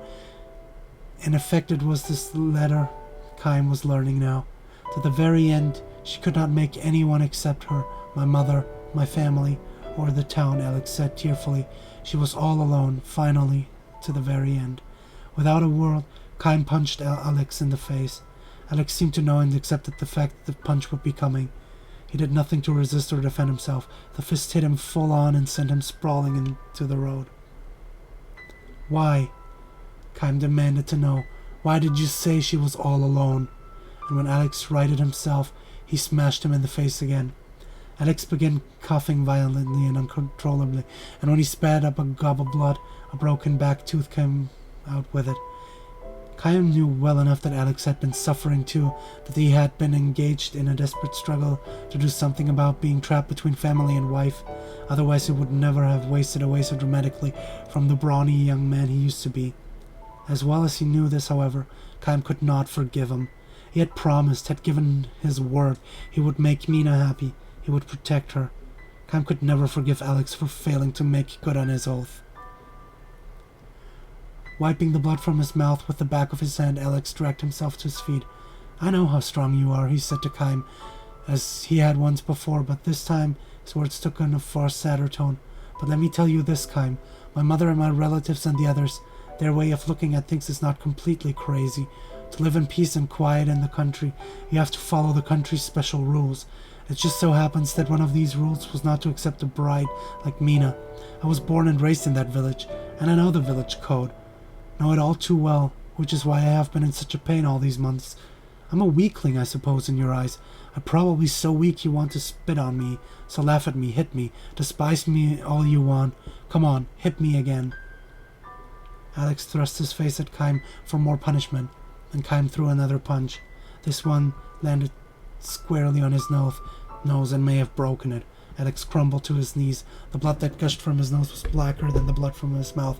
Alex looked up at Chaim with a smile of self-humiliation. "Mina should have been with you. That's what I think. If she had married you and not some weakling like me, she'd be alive." With a wordless, strangled cry of rage, Chaim lunged at Alex, grabbing him by the collar and hoisting him to his feet. Another punch, and another. Chaim was not planning to stop punching Alex. Now, though, with Chaim's hand still fastened in the front of his shirt, Alex looked straight up at Chaim for the first time since coming to the dock. "Why didn't you answer Mina's letters? That's all she was hoping for, a letter from you." So he knew. Alex knew everything. It's terrible out there in the country. Anybody who wants can find out who wrote letters and who got them. Everybody out there is like family. Everybody but Mina, that is. If Alex had wanted to, he could have squashed Mina's letters easily. Then, not one of their sad little lies would have reached Chaim. But instead, Alex had read the letters, resealed the envelopes, and sent them to Chaim one after another. He had internalized Mina's sad little lies and started looking for Chaim's answers even before she did. Chaim stopped his fist in midair and asked, How could I have possibly answered her? Why not? Alex retorted. You know how trapped she was feeling. You must have known how much encouragement one word from you could have given her. But you were Mina's husband. Yes, that is true. But you were always the one deepest in her heart. I knew that. And because I knew it, there was only one thing I could do. No, that couldn't be. Astounded, Chaim lowered his fist as Alex said to him, I wrote to her, I pretended I was you, and I wrote her letter after letter after letter. Be strong, I told her. Keep your spirits up. I'll come to see you soon. You're too strong, Chaim, so you can't understand the feelings of weak people. But I don't have the problem. I'm weak. I understand how a weakling like Mina felt. Alex cried, the blood streaming from his nose and mouth. There's one thing I don't know, though, Chaim. I don't know whether Mina actually believed the letters I wrote were from you, or whether she knew that I was doing and pretended to believe. I wonder. Was life in my village so painful to her that she couldn't go on living without pretending to believe? Chaim made no attempt to answer Alex's question. Slowly he let the strength go out of his clenched fist and released his grip on Alex's shirt. Alex drew a step back from him, then took another step, putting distance between them before his final revelation. There was one letter, just one, that I didn't send to you. That was 3 months ago. It was the first letter in which Mina begged you for help. She said she wanted to run away and asked you to come and save her, as soon as possible, to rescue her and the baby. That was the letter Alex threw away. Posing as Chaim, he wrote a 2-word answer. Be strong. The day after she read that letter from Alex, Mina hanged herself in the barn.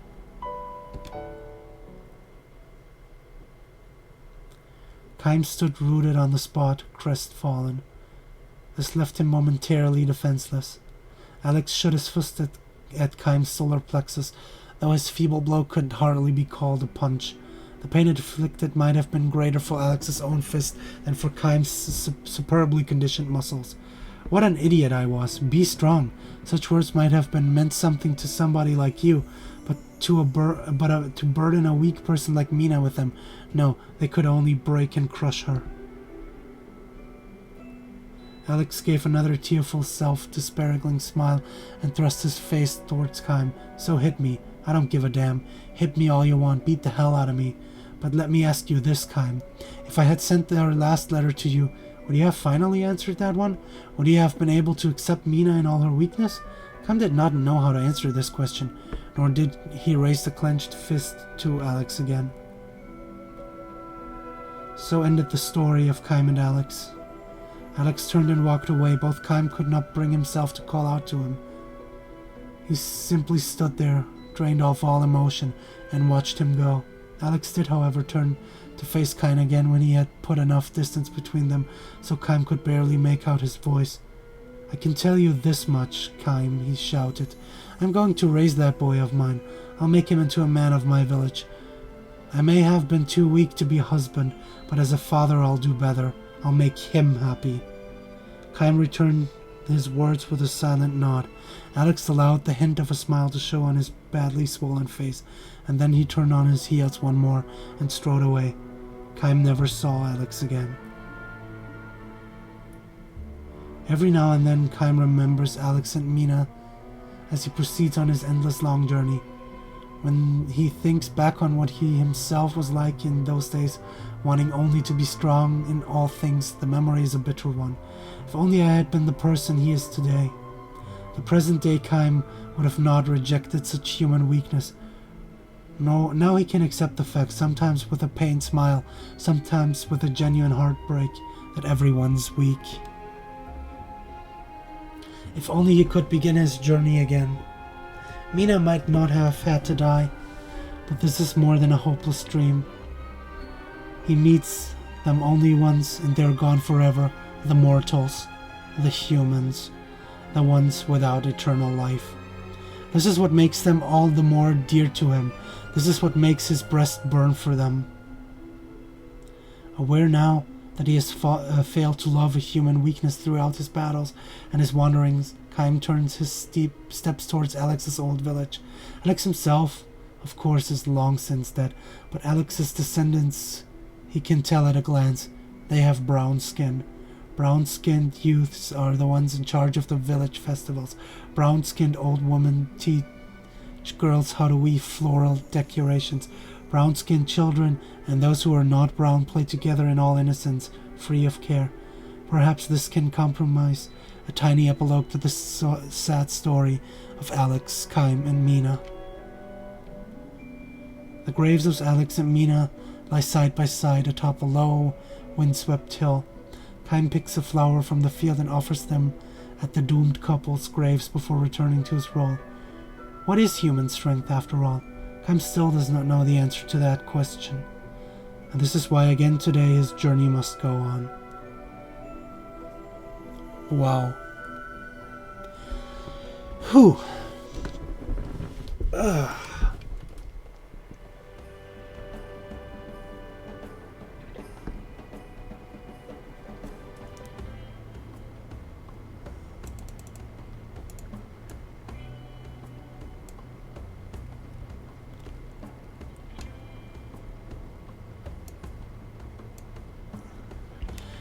Okay, we're gonna go back to that girl we talked about for the gondola.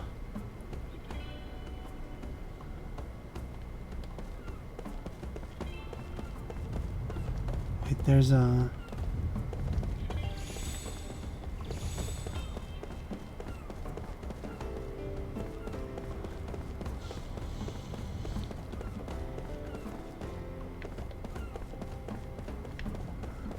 That feel okay. No, I'm gonna go back the way I came from, because that looks like something I'm gonna have to explore.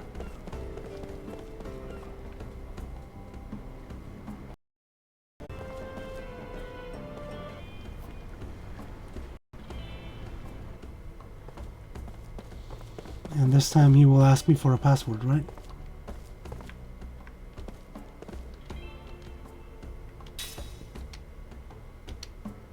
Okay. So let's see what's back here. Ooh. That looks like a weapons shop, actually.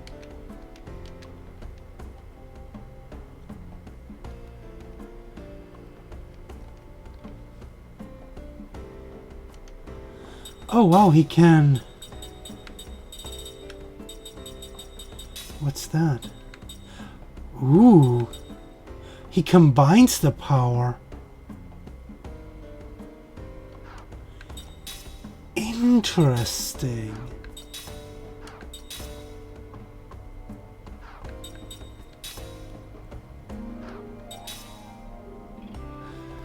Huh.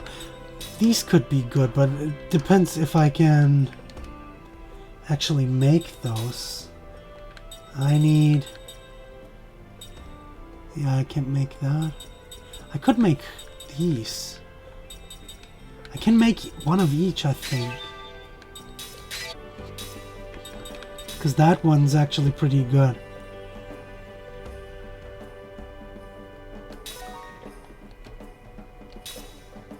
Yeah, I just need one and a...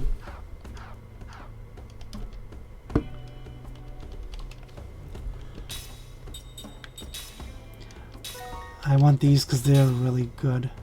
Not gonna do that.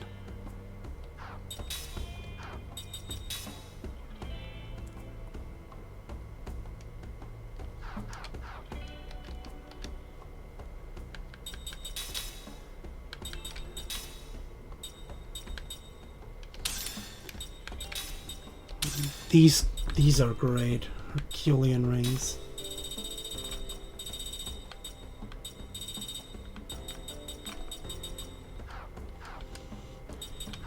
Can I make multiple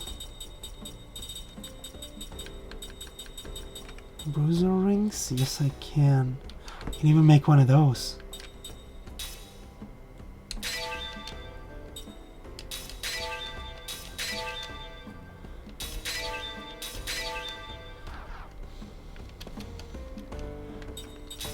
Now I can make one of these each.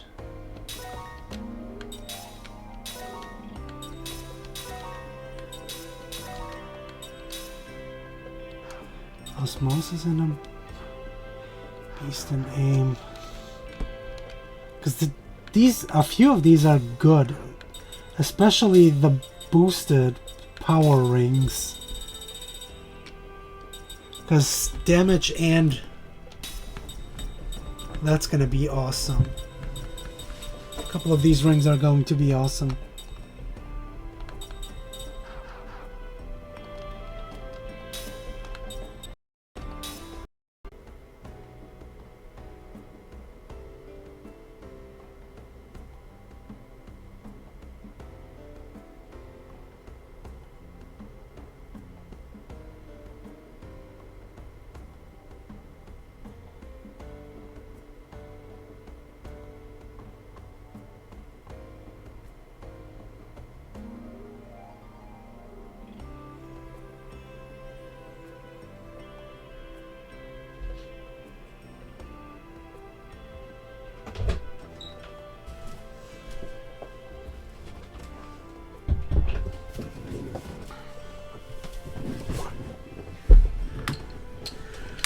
So it seems like everything's back online. Yeah, looks like it. Okay, let's get these here. I'm actually gonna get 2 of them. And I want that. Anything here? I've got one of those. Oh, that's pretty good. I want that. Anything else? Because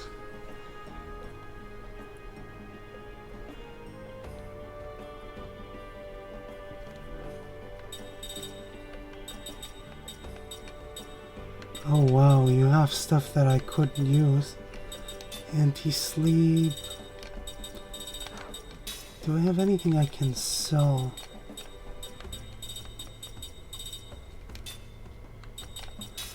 Can sell one of those.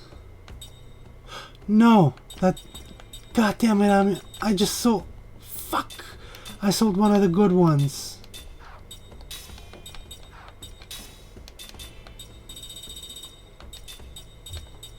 Fuck.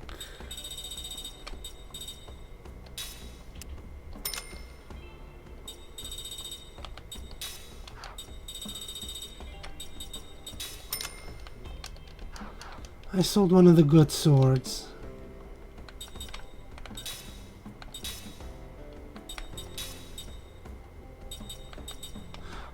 I guess I'm gonna give it to you still, and give the Adamantus to her.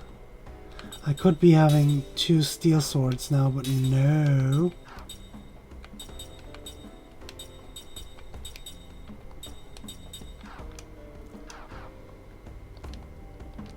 Because what I actually wanted to sell was one of these.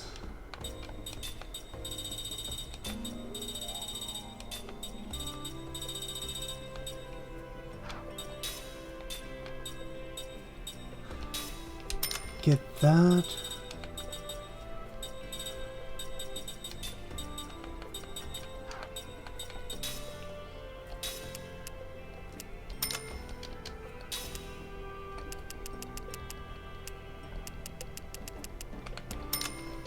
Gonna sell a few of these, I guess. Oh, healing potions are HP and MP.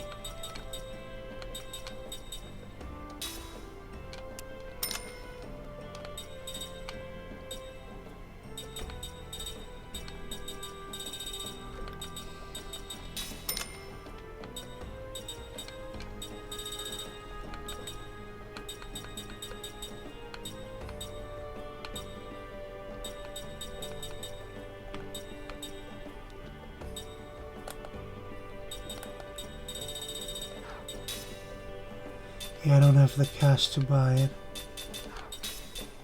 And I really don't want to sell these things. It's my own damn fault. I would have had the cash.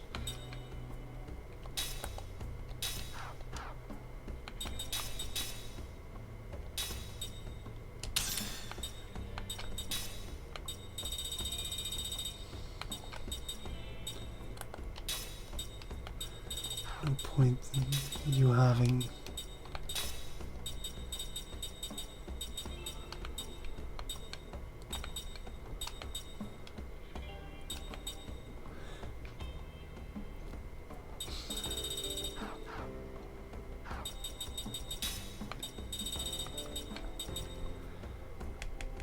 That would be kind of neat. But I need junk parts for it. Do you sell junk parts or insect innards? Yes, you do.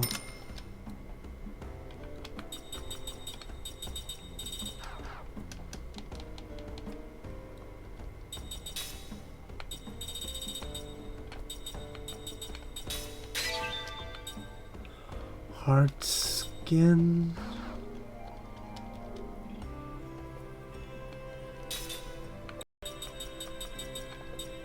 Nope.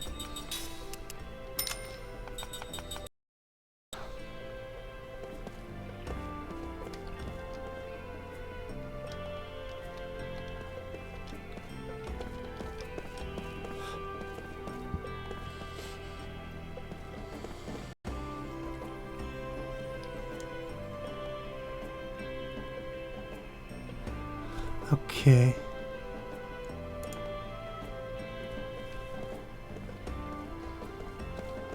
Let's go back then, I guess. Maybe I'll come back to that store eventually.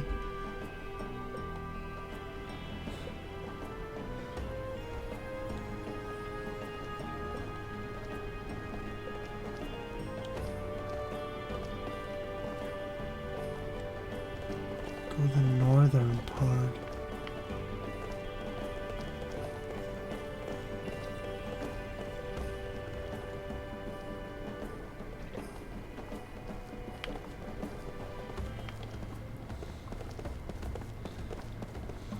I'm supposed to exit this way.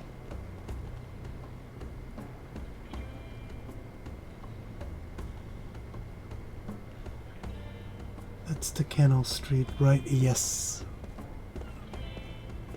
Take the northern part and probe this here. For mana capsule.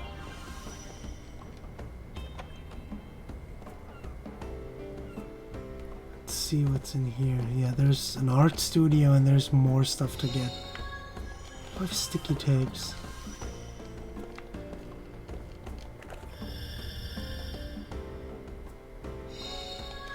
And a mint powder, that's pretty nice.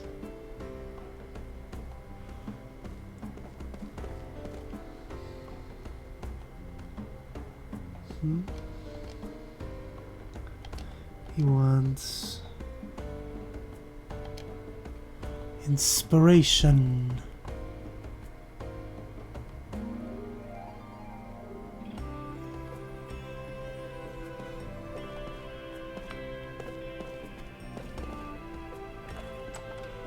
Let's see what's in here. Something to steal, definitely. A healing herb. What's in the drawers? 4 seeds of terror, the upper one. 10G. Huh.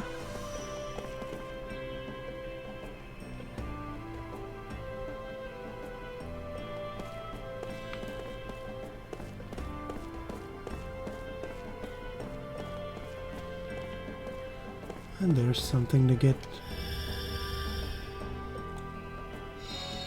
Mysterious perfume. Oh, magic ring. That's pretty cool.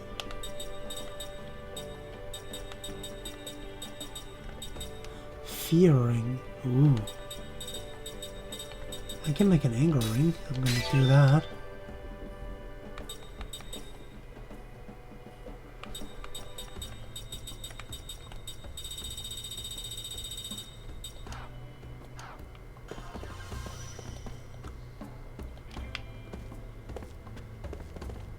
That looks pretty cool.